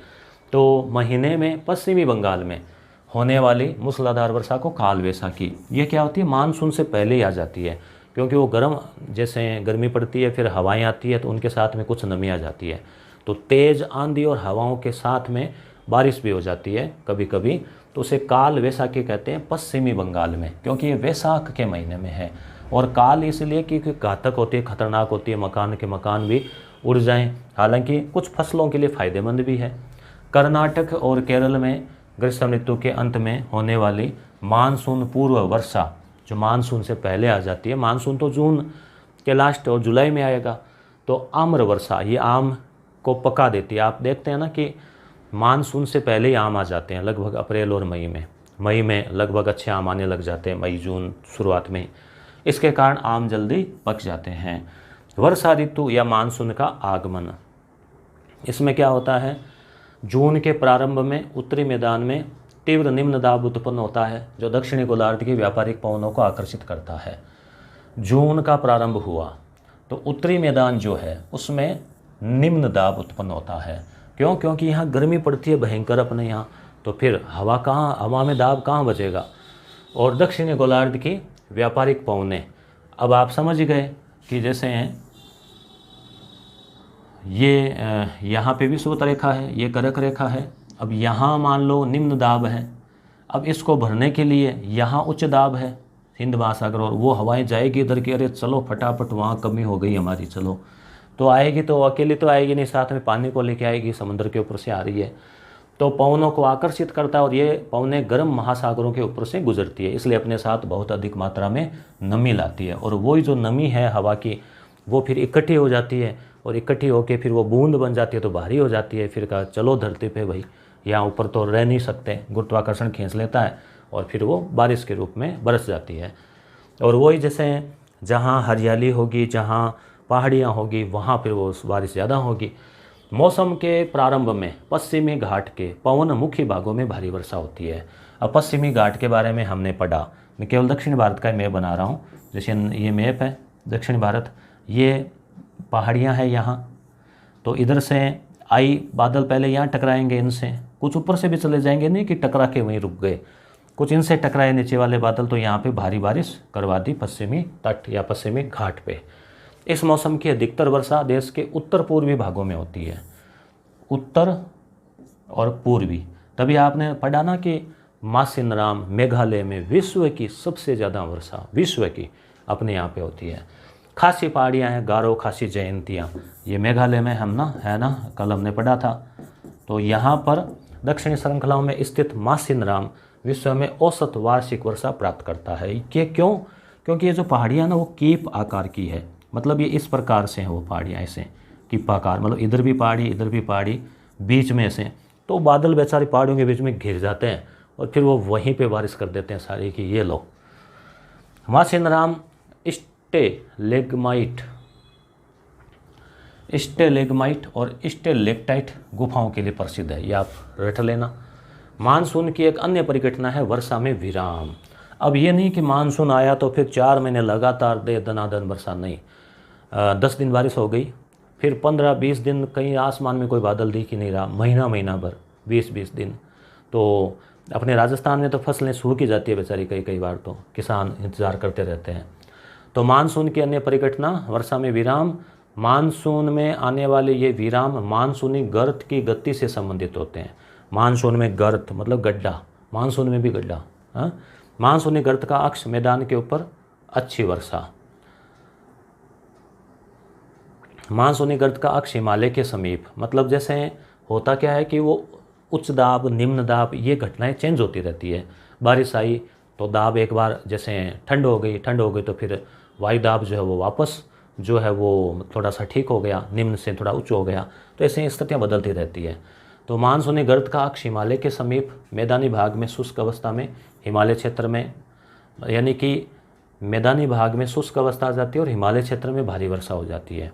उष्णकटिबंधीय निम्न दाब की तीव्रता एवं आवृत्ति भी, उष्णकटिबंधीय निम्न दाब, दाब कम है, गर्मी ज़्यादा है, उसकी तीव्रता और आवृत्ति मानसूनी वर्षा की मात्रा और समय को निर्धारित करती है। तभी तो कहते हैं ना कि जितनी ज़्यादा गर्मी उमस है, इसका मतलब समझ जाते हैं कि आज भयंकर बारिश होगी, और फिर कई बार होती भी नहीं है ना, ऐसे ही संतोष कर लेते हैं। इस प्रकार इसमें आर्द्र और शुष्क दोनों तरह के अंतराल आते हैं। आर्द्र का मतलब नमी वाला और शुष्क का मतलब सूखा। ठीक है, तो ये इस प्रकार की स्थितियाँ हैं। अब आता है मानसून का लौटना। चलिए अभी इसको आपको थोड़ा मैप से समझाएं क्या। अब थोड़ा सा मैप देख लेते हैं, क्योंकि फिर आप बोर भी तो हो जाते होंगे इससे पढ़ते पढ़ते। ये देखो, जैसे ये आपको दिख रहा होगा। अब इसमें आप देख पा रहे हैं कि ये जैसे मानसून है, तो ये अरब सागर है, ये बंगाल की खाड़ी है, इससे नीचे हिंद महासागर है। अब बोर्ड के नीचे आप समझ लो कि नीचे हिंद महासागर है। अब वहाँ से मानसून उठता है और वो दो शाखाओं में, क्योंकि भारत नीचे ऐसे इस तरह से है, तो एक शाखा अरब सागर और एक शाखा हिंद महासागर में बंट जाता है। अब देखो यहाँ पे दिखाया गया है कि केरल जो है, यहाँ केरल में 1 जून के आसपास मानसून प्रवेश कर जाता है, लगभग 1 जून। तो ये फिक्स ही है, 1-2 दिन पहले या 1-2 दिन बाद में, इसकी भी कम संभावना है। फिर 5 जून के आसपास यहाँ, फिर 10 जून के आसपास मुंबई, 15 जून के आसपास यहाँ, 1 जुलाई के आसपास अपने राजस्थान में, 1 जुलाई के आसपास। तो 1 जून से 1 जुलाई, 1 महीना भर अपने को इंतज़ार करते करते, ठीक है, और वो हो जाता है। और फिर ये 15 जुलाई के आसपास इस इलाके में, और आप देख लो कि 15 जुलाई के आसपास ही अभी जैसलमेर में, गंगानगर में खूब बारिश हुई थी 2-4 दिन रोज़ पहले। तो ये मानसून, इसीलिए तो ये एक फिक्स 30-35 वर्षों की दशाएं हैं कि इसमें परिवर्तन, हाँ जलवायु परिवर्तन हो रहा है, ग्लोबल वार्मिंग, उससे कुछ परिवर्तन इन दशाओं में हो जाता है कई बार। तो ये इस प्रकार से देखो, ये शाखाएं ऐसे भी घूम जाती है। क्यों घूमी? क्योंकि पहाड़ियों की वजह से ये शाखा इधर चली गई, इधर वो मानसून हो गया, इधर बार एक ये इधर से भी हो गई बारिश, इधर से इधर चली गई।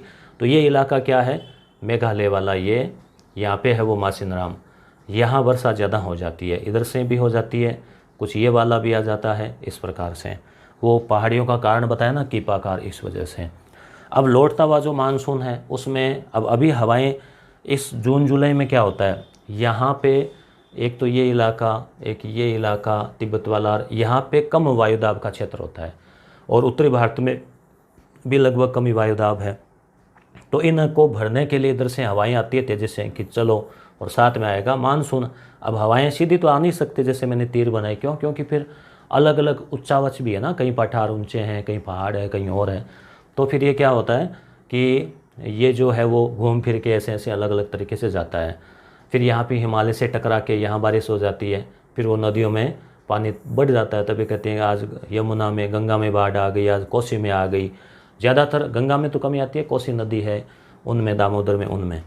अब लौटता हुआ जो मानसून है उसमें क्या होगा, लौटते हुए मानसून में ये होता है कि अब वापस जो है, अब 3-4 महीने बारिश हुई, सूर्य की स्थिति भी चेंज होने लग गई, अक्टूबर नवंबर आ गया, सूर्य की किरणें भी तिरछी पड़ने लग गई, मतलब यहाँ पे फिर ठंड आने लगती है, सर्दी थोड़ी थोड़ी ठंड आने लगी, गर्मी कम हुई, तो यहाँ पर फिर वापस वायुदाब जो है कैसा होने लगता है, उच्च वायुदाब होने लगता है। तो यहाँ वायुदाब उच्च हो गया है, तो बारिश की वजह से, सूर्य की किरणों की वजह से, और उधर सूर्य की किरणें बढ़ रही है हिंद महासागर की ओर, क्योंकि हमने पढ़ा ना कि ऑस्ट्रेलिया में तो दिसंबर में गर्मी पड़ती है, ठीक है। तो कर्क रेखा नहीं बल्कि विषुवत और मकर रेखा की ओर सूर्य जाने लगता है। तो फिर क्या है कि वहाँ पे निम्न दाब का केंद्र और इधर उच्च दाब का केंद्र। तो अब हवाओं की ड्यूटी चेंज हो गई, हवाओं ने कहा चलो भाई उधर, वहाँ पे हमारी आवश्यकता है, इधर तो हम ज़्यादा हो गई है, तो उधर चलते हैं। अब हवाएं जाती है तो भी कुछ ना कुछ तो नमी आसमान में रहती है, वो पहले वाली मानसूनी हवाओं के साथ में। तो वो जाते समय भी थोड़ी थोड़ी बारिश करवाती है। नवंबर दिसंबर के आसपास कभी कभी अपने आ जाती है। बाकी ये जो तट है ना, ये वाला चेन्नई तमिलनाडु तट, जाते समय देखो ये बच गया था। अब आते समय यानी ईश्वर जो है ना, सभी को छोड़ता किसी को नहीं है, चाहे वो भला करना हो या फिर किसी को कर्म का फल देना हो। तो फिर कि भाई चलो इनके पहले वो बच गए थे, चलो भाई यहाँ बारिश करवा दो, अब ठीक है ये हो गई। तो प्रकृति मतलब जो है वो बैलेंस बना के चलती है। आगे देखते हैं, अब हम पुनः नोट्स की ओर लौटते हैं। मानसून भी लौट गया तो हम भी लौटते हैं। अब मानसून की वापसी अक्टूबर के उत्तरार्ध और नवंबर माह में, जैसे देखो जून जुलाई अगस्त सितंबर, ये 4 महीने तो हो गए मानसून के। फिर अक्टूबर नवंबर, ये 2 महीने हो गए लौटने के। उच्च तापमान और आर्द्रता वाली अवस्था के कारण दिन का मौसम असह्य हो जाता है। आप देखते हो ना, अक्टूबर में नवंबर में अभी भी है उमस, क्योंकि तापमान तो गर्मी तो पड़ती है और हवा में है नमी। तो पसीना क्या है, सोखता नहीं है। हवा में नमी है, हवा तो पहले करे कि मेरे पास ही खूब है आप ले लो, और हमारी बॉडी कहती है कि ये लो पसीना आ गया, हवा से कहते हैं तुम ले लो, सुखा दो इसको ले जाओ। तो दोनों तरफ ही बराबर स्थिति है। वो कहते हैं मेरे पास तो पहले से ही बहुत है आर्द्रता, तो इसलिए क्या होता है, पसीना सूखता नहीं है, कपड़े गीले रहते हैं, कपड़े नहीं सूखते, तो वो भयंकर उमस, उसे उमस की स्थिति आती है और दिन का मौसम ऐसा ही हो जाता है। इसे सामान्यतः कवार की उमस कहते हैं, ध्यान रखना, कवार की उमस। कब, लगभग अक्टूबर का महीना। हालांकि राजस्थान में इतना प्रभाव नहीं पड़ता, इसका ज़्यादा प्रभाव दक्षिणी भारत में ज़्यादा पड़ता है इसका। नवंबर के प्रारंभ में, अपने राजस्थान में तो भी इन दिनों हालत ख़राब हो रखी है ऐसा लग रहा है। नवंबर के प्रारंभ में उत्तर पश्चिम भारत के ऊपर निम्न दाब वाली अवस्था, नवंबर के प्रारंभ में उत्तर पश्चिमी भारत, उत्तर पश्चिमी मतलब ये जो भारत पाकिस्तान जैसलमेर, इससे थोड़ा ऊपर मरुस्थल, वहाँ पर निम्न दाब वाली अवस्था अंडमान सागर के ऊपर उत्पन्न चक्रवाती निम्न दाब के कारण बंगाल की खाड़ी पर स्थानांतरित हो जाती है। ये भौगोलिक घटना है कि वो निम्न दाब का जो क्षेत्र है वो चेंज हो जाता है। ITCZ आपने नाम सुना होगा। वो हालांकि वो विषुवत रेखा के आसपास है, मगर ये एक तरह से ताप का अंतरण। इन चक्रवातों के कारण पूर्वी घाट पर व्यापक भारी वर्षा होती है, पूर्वी तट और कोरोमंडल तट पर अधिकतर वर्षा इन्हीं चक्रवातों अवदाबों यानी लौटते हुए मानसून से तमिलनाडु का जो तट है यानी कोरोमंडल तट है, वहाँ पे वर्षा होती है। मानसून की वापसी क्रमशः दिसंबर के प्रथम सप्ताह से जनवरी के प्रथम सप्ताह तक हो जाती है। अब थोड़ी बहुत बारिश हो गई नवंबर दिसंबर में, फिर वापस जनवरी और फरवरी में उधर से कहाँ से, पश्चिमी विक्षोभों से जो है वो बारिश होती है, जिसे कि हम मावठ कहते हैं। तो ये हुआ है अपने जलवायु का टॉपिक। अब आते हैं प्राकृतिक वनस्पति, जिसमें हम पेड़ पौधे वगैरह वनस्पतियाँ जो है उनके बारे में देखने वाले हैं। तो पहले थोड़ा ये देख लेते हैं वार्षिक वर्षा, क्योंकि इससे आपके वनस्पति भी समझ में आएगी।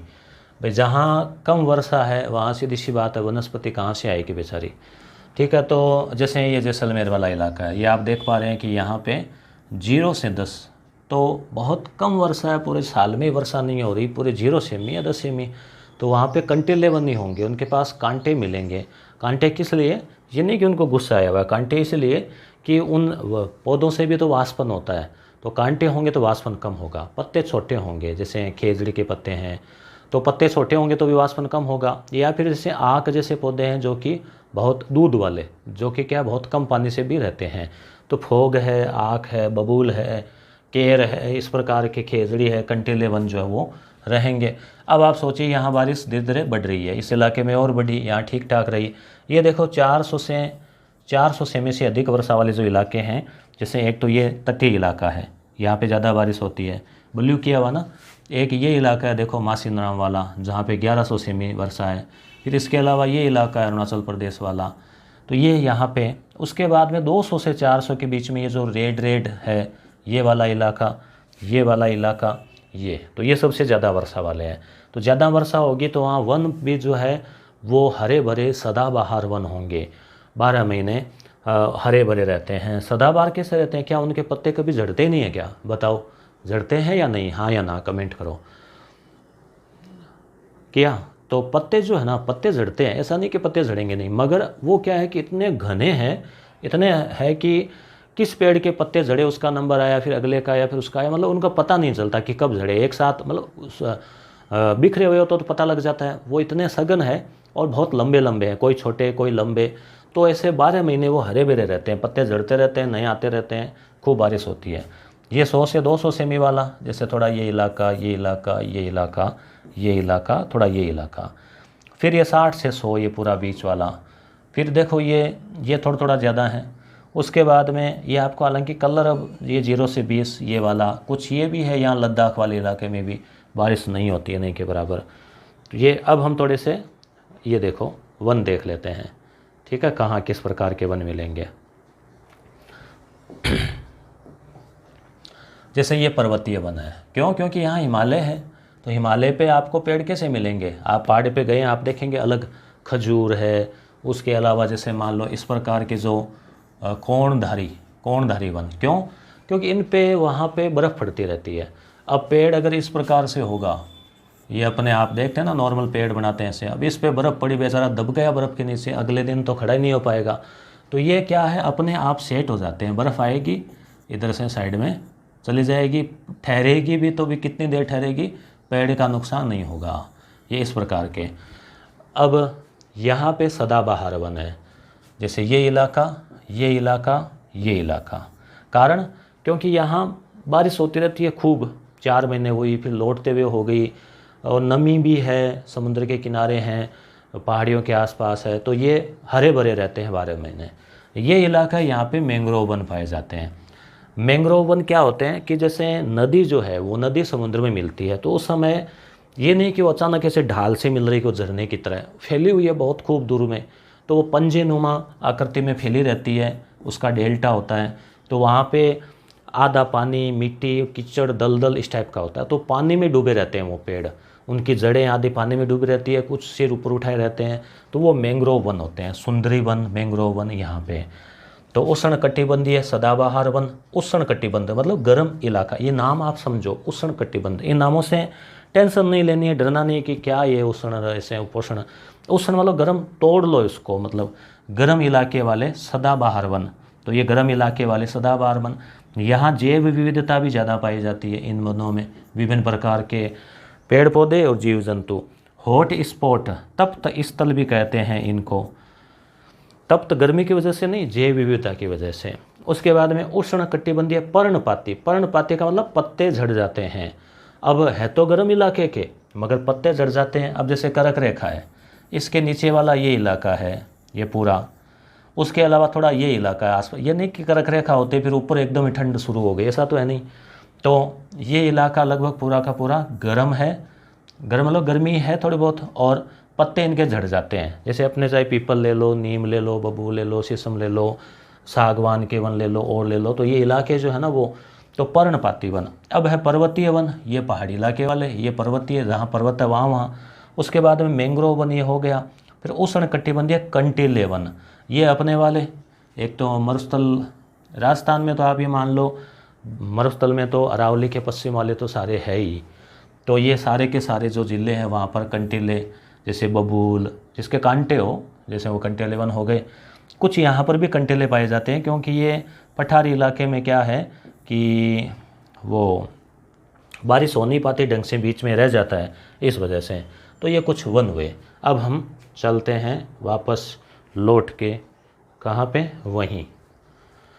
प्राकृतिक वनस्पति का अर्थ है वनस्पति का वह भाग जो मनुष्य की सहायता के बिना, चलो कलर चेंज कर देते हैं आप थोड़े बोर नहीं हो जाओ कहीं, हैं, अपने आप पैदा होता है और लंबे समय तक उस पर मानवीय प्रभाव नहीं पड़ता। अक्षत वनस्पति यानी ये नहीं कि हमने उगाया है, अपने आप उगा हुआ है। भारत विश्व के 12 जैव विविधता वाले यानी वाले देशों में से एक है। लगभग 47,000 विभिन्न प्रजातियों के पौधे पाए जाने के कारण भारत विश्व में 10वें और एशिया में चौथे स्थान पर है जैव विविधता की दृष्टि से। भारत में लगभग 15,000 फूलों के पौधे हैं जो कि विश्व के फूलों के पौधों का 6% है। ओहो, 15,000 प्रकार के फूलों के पौधे। अपने को अगर नाम लेके कहें तो 8-10 के नाम आते होंगे। India state of forest report 2011 के अनुसार भारत में वनों का कुल क्षेत्रफल 21.05 है। और अभी जो 2019 की रिपोर्ट आई थी उसके डाटा भी फिर जो आपको मैं अलग से अवेलेबल करवा दूंगा, टेलीग्राम पे भेज दूंगा PDF। 2-3 पेज का है करंट अफेयर के हिसाब से। इसी वीडियो के नीचे डिस्क्रिप्शन है, मैं लिंक है टेलीग्राम का, वहाँ। भारत में वनस्पतियाँ उष्णकटिबंधीय सदाबहार हमने देख ली, गर्म इलाके की सदाबहार। अब नाम लेते आपके दिमाग में आना चाहिए केरल वाली, फिर पूर्वोत्तर वाली। पर्णपाती, वो जो बीच में पत्ते झड़ जाते हैं वो वाला। उष्णकटिबंधीय कंटीले वन, अब उष्ण, अब अपने इलाका तो उष्ण ही है, राजस्थान में भी। अब उपोष्ण कर्क रेखा से ऊपर आने का मतलब ये नहीं कि पूरे साल सर्दी है, उष्ण है, तो वो और बीच वाला इलाका। पर्वतीय वन और मैंग्रोव वन। अब इनका विस्तार देख लो आप कहाँ कहाँ है। पश्चिमी घाट उष्णकटिबंधीय वर्षावन, पश्चिमी घाट लक्षद्वीप, अंडमान निकोबार द्वीप, असम का ऊपरी भाग और तमिलनाडु का तट, वो उस मानचित्र में देख रखा अपन ने। ठीक है। 200 सेमी से अधिक वर्षा के साथ थोड़े समय के लिए शुष्क ऋतु, यानी वर्षा आती है इतनी। वृक्षों में पतझड़ होने का कोई निश्चित समय नहीं होता, इसलिए वर्ष भर हरे भरे रहते हैं। क्यों, कोई कभी उगा कोई कभी उगा, तो उस हिसाब से वो पत्ते झाड़ते रहते हैं, पता नहीं चलता। व्यापारिक महत्व का आबूनस, महोगनी, रोजवुड, रबड़, शिनकोना, ये सब जो है वो इनमें औषधीय व्यापारिक महत्व के पौधे हैं।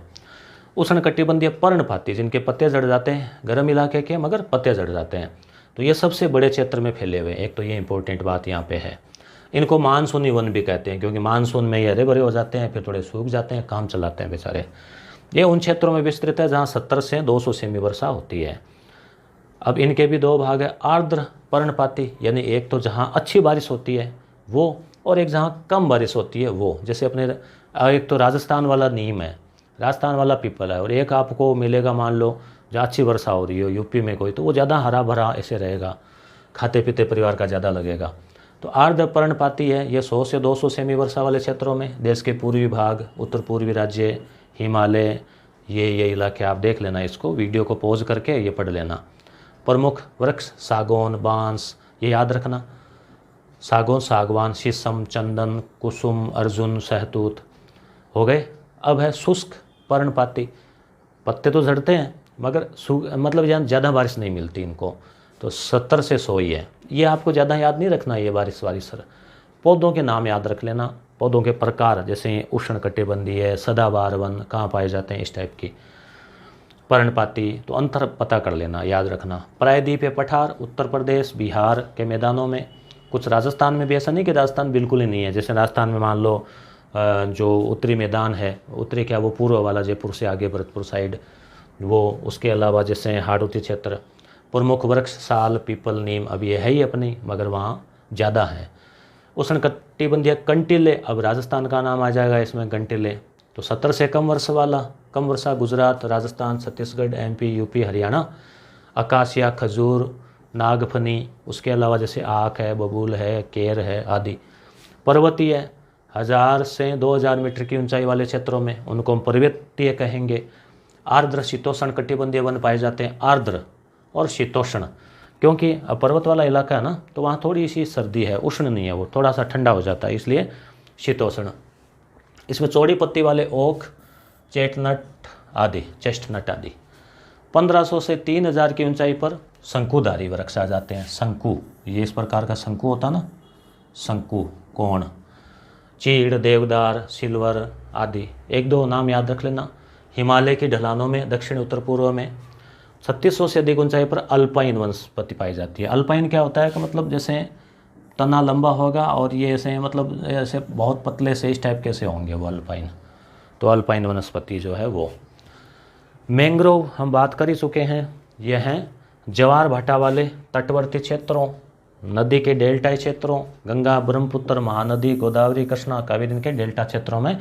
जैसे मान लो ये नदी का है पानी और नदी समुद्र में मिल रही है, आधी मिट्टी आधा ज़मीन, जैसे मतलब कुछ पानी यहीं पे वो क्या है, आधा तना तो उनका रहता है पानी में, जड़ें और थोड़ा सा सिर ऊपर उठा रहता है, मतलब कुछ पत्ते वत्ते कुछ शाखाएं उसके ऊपर होती है, आधा पानी में आधा ऊपर, इस प्रकार से जो है ये होता है। अब है वन्य जीवन। तो भारत वनस्पति की भांति विभिन्न प्रकार की प्राणी संपत्ति में भी धनी है भाई। अब जहाँ वन है तो वन्य जीव भी है, और जो सघन वन है सदाबहार उष्णकटिबंधीय, वहाँ पर ज़्यादा वन्य जीव पाए जाएंगे। उसके अलावा भी जैसे कंटीले वन, पर्णपाती, सभी जगह वन्य जीव तो पाए जाते हैं। जैसे मान लो सुजानगढ़ की हम बात करें, ताल छापर, तो काले हिरण पाए जाते हैं। अपने अब अलवर है, रणथंभौर है, वहाँ पे शेर भी है, टाइगर है। गुजरात में शेर है, कहीं पर हाथी है, कहीं पर कुछ है। तो जीवों की लगभग 90,000 प्रजातियां हैं। 2,000 से अधिक पक्षियों की प्रजातियां हैं। मछलियों की इतनी प्रजातियां हैं। हाथी असम में, कर्नाटक और केरल के उष्ण इलाकों में पाए जाते हैं। एक सींग वाले गेंडे पश्चिमी बंगाल और असम के दलदली क्षेत्र में, और मुख्यतः आपको याद होगा काजीरंगा। और इस गेंडे को कई बार नाम आ जाता है राइनो अंग्रेजी में, तो राइनो गेंडे को ही बोलते हैं। जंगली गधे और ऊंट कच्छ के रण और थार के मरुस्थल में, गधे कच्छ के रण में, ऊंट मरुस्थल में। भारत में वन्य जीव सुरक्षा अधिनियम 1972, ये इंपॉर्टेंट है। कब लागू किया गया? 1972 में। भारत विश्व का अकेला देश है जहाँ शेर और बाघ दोनों पाए जाते हैं। अभी बाघ, टाइगर है, ये तो अपने राजस्थान में है। शेर जो है वो दाढ़ी वाला बब्बर शेर होता है ना, पटाखे की लड़ी पे आपने देखा होगा, ठीक है। तो वो जो शेर है, असली भी देखा होगा, मजाक कर रहा हूँ मैं, आप ये मत सोचना कि हमें कम आंक रहे हैं, आप भी शेर हो, कम नहीं हो, ठीक है। तो शेर जो है वो अपने गुजरात के जो है, गुजरात में गिर जो अभयारण्य है, गिर, वहाँ पर जो है ये पाया जाता है। भारतीय शेरों का प्राकृतिक वास स्थल गुजरात में गिर जंगल है। शेरों मतलब नहीं, शेरों ही है, ये बिंदी लगा लो, शेरों। बाघ मध्य प्रदेश में सबसे ज़्यादा है, टाइगर, और झारखंड, पश्चिमी बंगाल के सुंदरवन, यहाँ पर भारत का जो राष्ट्रीय पशु है वो यहाँ वाला टाइगर है। लद्दाख की बर्फीली ऊंचाइयों में, वहाँ पे वो भालू वालू रोस हैं। अब देखो कुदरत भी देखो, जैसे बर्फीली है तो वहाँ पे उनके ऊपर ऊन टाइप की मतलब रहेगी त्वचा के ऊपर। तो याक है, बारहसिंगा है, नीली भेड़ है, कियांग है, जंगली गधे आदि। घड़ियाल, मगरमच्छ, ये एक जैसे से होते हैं, ये अपने नदियों में, चंबल में आदि में। तो विश्व में केवल भारत में पाया जाता है घड़ियाल और मगरमच्छ की प्रजाति का ऐसा प्रतिनिधि। यानी क्या मगरमच्छ कहीं और नहीं है क्या? अच्छा, घड़ियाल का कहा है। घड़ियाल जो है ना, मगरमच्छ का ये प्रजाति का, ये केवल भारत में पाया जाता है। घड़ियाली आंसू सुना है ना आपने, कि घड़ियाली आंसू मत बाओ, मतलब इसको जब शिकार मिलता ना, राज्य होता है ना, तब इसके आंसू आ जाते हैं, मतलब आंसू आते हैं खुशी में। तो हालांकि मनुष्यों के भी खुशी में आंसू आते हैं, मगर कई झूठे नाटक करते हैं ना, झूठे आंसू बहाते हैं, तो कहते हैं घड़ियाली आंसू मत बाओ। पादप और वन्य जीव संपत्ति की सुरक्षा के लिए भारत सरकार द्वारा उठाए गए कदम। देश में 18 जीव मंडल निचय जो है वो स्थापित किए गए। इनमें से 10, अब ये 10 देखो, सुंदरवन, नंदा देवी, मन्नार की खाड़ी, नीलगिरी, नारकेट, ग्रेट निकोबार, मानस, सिमलीपाल, पंचमढ़ी, अचनकमर, अमरकंटक। थोड़ा सा इस पे गौर कर लेना, जो 10 है उनको की गणना विश्व के जीव मंडल निचय में की गई है। यानी भारत में 18 जीव मंडल निचय है, यानी कि आरक्षित क्षेत्र है, जिनमें से 10 जो है वो विश्व के जीव मंडल निचय में की गई है। 1992 में सरकार द्वारा पादप उद्यानों को वित्तीय और तकनीकी सहायता की योजना बनाई गई। 103 नेशनल पार्क, ये भी अब शायद ज़्यादा हो गए हैं, 535 वन्य प्राणी अभयारण्य और चिड़ियाघर राष्ट्र की पादप और जीव की संपत्ति के लिए बनाए गए हैं। ये 18 जीव मंडल निचय है, आप इन पे नज़र डाल लो, वीडियो पॉज करके देख लो।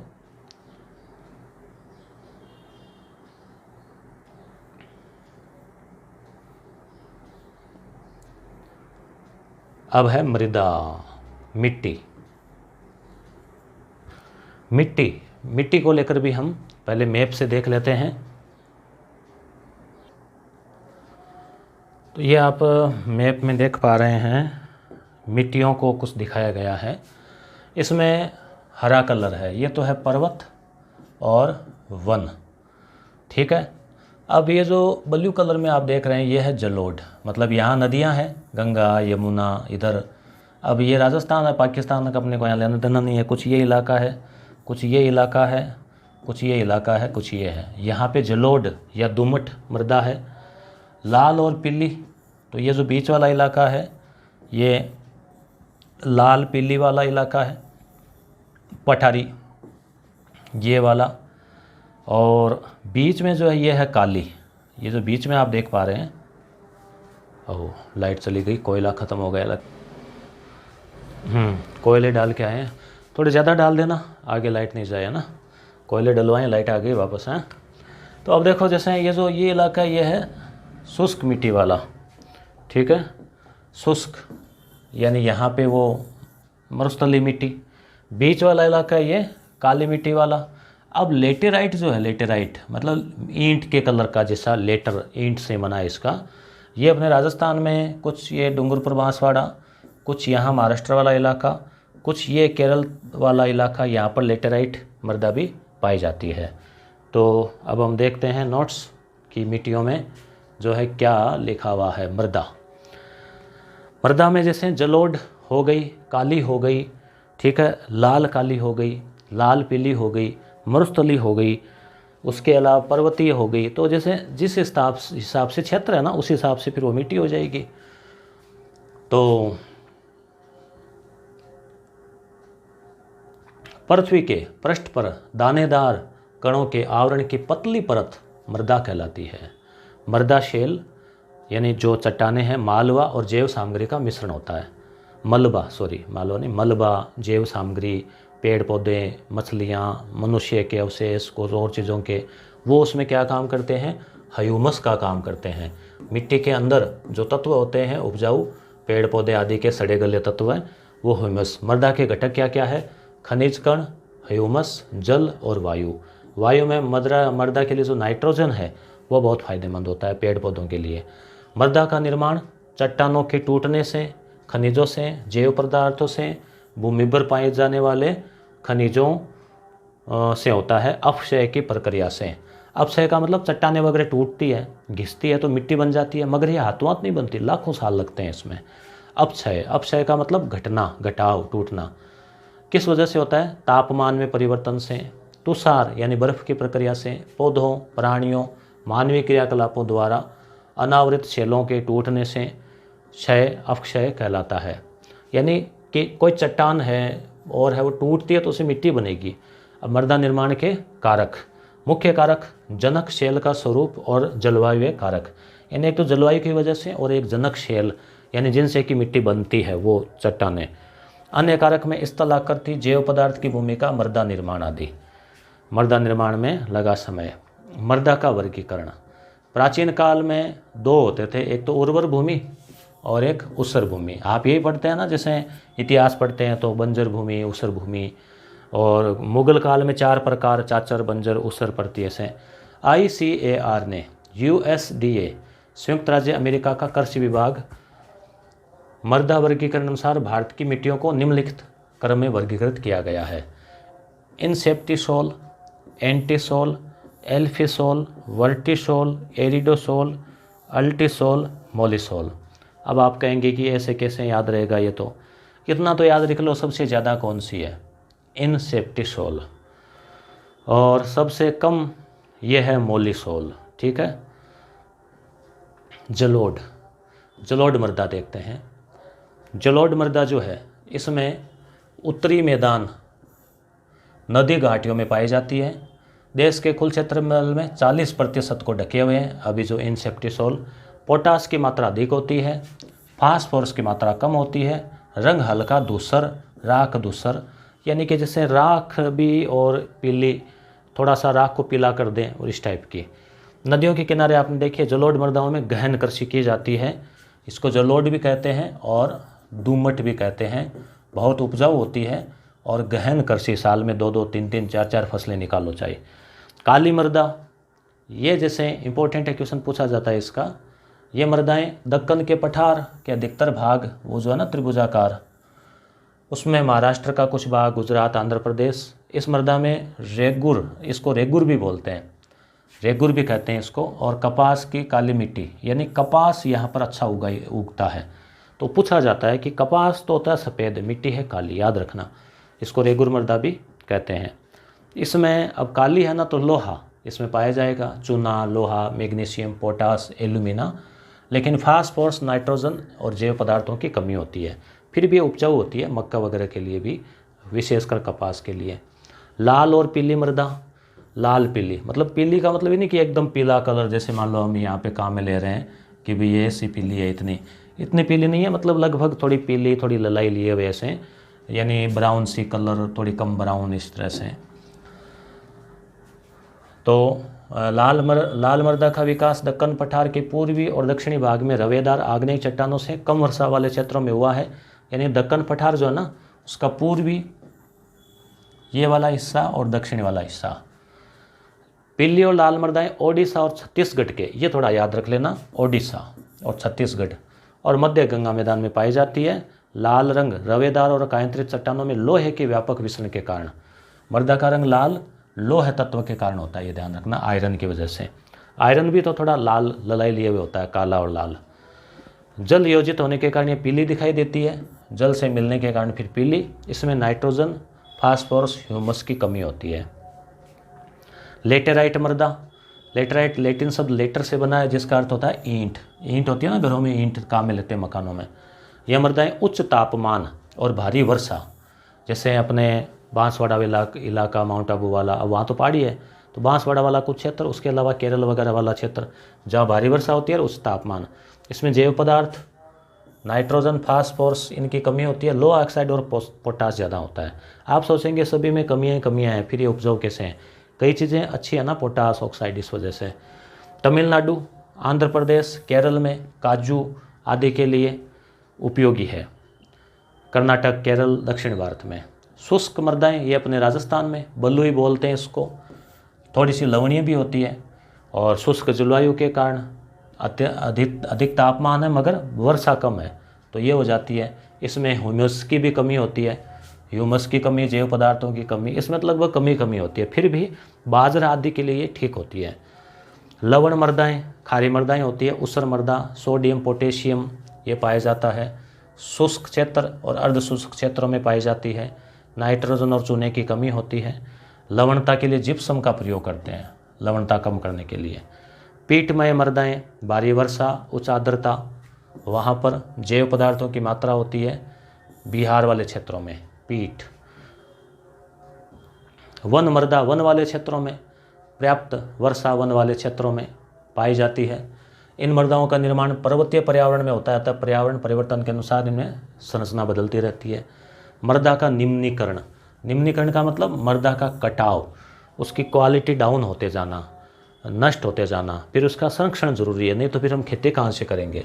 तो मृदा अप्रदन और क्षीणता, पवन और जल से भी, पवन के कारण भी, हवा से और जल के कारण भी अप्रदन हो जाता है। पवन द्वारा अप्रदन शुष्क और अर्ध शुष्क प्रदेशों में, जैसे मान लो दोहरा है, मिट्टी है, सूखी पड़ी है, पानी होगा, गिली होगी तो उड़ेगी नहीं। सूखी है, दानेदार है, तो हवा से उड़ उड़ के दूसरी जगह यहाँ की ऊपरी परत जो है इसकी नष्ट हो जाएगी। नीचे वाली परत काम की नहीं होती, ऊपर वाली परत ही काम की होती है। तो ये भारी वर्षा, ढाल वाले क्षेत्रों में। जल अप्रदन दो प्रकार से, एक तो परत अप्रदन। अब जैसे मान लो जल आया, नदी है, तो जैसे चंबल नदी है, वो मिट्टी को काट के गहरे खड्डे कर देती है। घरों में भी आप देखते हो ना, बारिश होने के बाद में थोड़ी थोड़ी अवनालिका से बन जाती है। तो परत अप्रदन यानी ऊपर वाली, और अवनालिका अप्रदन तीव्र ढालों में। ये याद रखना, परत तो हटेगी ऊपर वाली सीधी भूमि पर और नालियाँ से बन जाएगी ढालों में। मृदा के निम्नीकरण में सहायक कारक, यहाँ से भी क्वेश्चन बन सकता है। वन का उन्मूलन, वनों को काटने से भी, क्योंकि पेड़ों की जो जड़ें हैं वो क्या करती है, मिट्टी को बांध कर रखती है। अतिचारण, ज़्यादा पशुओं को चराना। रासायनिक खाद, कीटनाशक का अधिक उपयोग। वर्षा, अत्यधिक वर्षा। दोहन, भूस्खलन, बाढ़, इनसे भी जाती है। मृदा संरक्षण की विधियाँ, मलबा बनाना। इसमें क्या होता है, पौधों के बीच अनावृत भूमि जैव पदार्थों से ढक दी जाती है, जिसमें मृदा की आर्द्रता रुकी रहती है, मलबा वगैरह। वेदिका फार्म, चौड़े समतल सोपान वेदिका तीव्र ढालों पर बनाए जाते हैं। समोच्च रेखीय जुताई, पहाड़ी ढाल पर, जैसे मान लो ढाल ऐसे हैं तो इस प्रकार से जुताई की तो वो पानी थोड़ा आता है तो ऐसे रुकता है, उसमें बाधा आ जाती है। तो वो रक्षक मेखला, इसमें पेड़ों की रक्षक मेखला बनाई जाती है, पेड़ ही पेड़ लगा दिए जाते हैं तो मिट्टी जाएगी कहाँ। चट्टान के बांध, मिश्रित कृषि, जैसे कृषि के साथ में दूसरी फसलें उगाई, वो भी पौधों को, उसके अलावा जैसे पशुपालन किया तो वो मिश्रित कृषि है। सस्य आवर्तन यानी फसल को परिवर्तित करके, जैसे मान लो इस साल बाजरा बोया, अगले साल ग्वार बो दिया या कुछ और फसल बो दी, तो फसल जो है ना उसको परिवर्तित करना सस्य आवर्तन कहलाता है। अब आगे के जो पार्ट है कृषि फसलें वगैरह, तो कुछ पार्ट और रह गए हैं, उनको हम जैसे मैं आपको थोड़ा शॉर्ट में बता दूं कौन कौन से पार्ट हमने कर लिए इस वीडियो में और कौन से जो है वो बाकी रह गए। Just a minute. तो आपको अगले वीडियो में क्या क्या पार्ट मिलने वाले हैं वो पता लग जाए आपको। 2 टॉपिक और ऊपर वहाँ पे फिर वो सारणी है जियोग्राफी वाली, ये है देखो। अब आपको दिखाई नहीं दे रहा होगा, थोड़ा जूम कर देते हैं। एक वीडियो में तो हमने ये सारे देख लिए, ठीक है, जो कि 1.5 घंटे का था, वो आपने अच्छा पसंद किया। अब ये जो वीडियो इसमें क्या ये टॉपिक ज़्यादा हो गए और थोड़ा डिटेल भी ज़्यादा बता दी, क्योंकि फिर आप भूल जाओगे इसे। 1 2 3 4 5 ये 5 टॉपिक हमने कर लिए। ये लगभग 1.5 घंटे का वीडियो है। और 1 2 3 4 5 6 ये 6 टॉपिक अगले वीडियो में करेंगे, क्योंकि ये समझने वाले टॉपिक थे। जलवायु वगैरह, उद्योग, खनिज है, इनको तो सीधा पढ़ना है, रटना है। तो ये हम 2 पार्ट में करेंगे, यूनिट 7 के। ठीक है दोस्तों, धन्यवाद।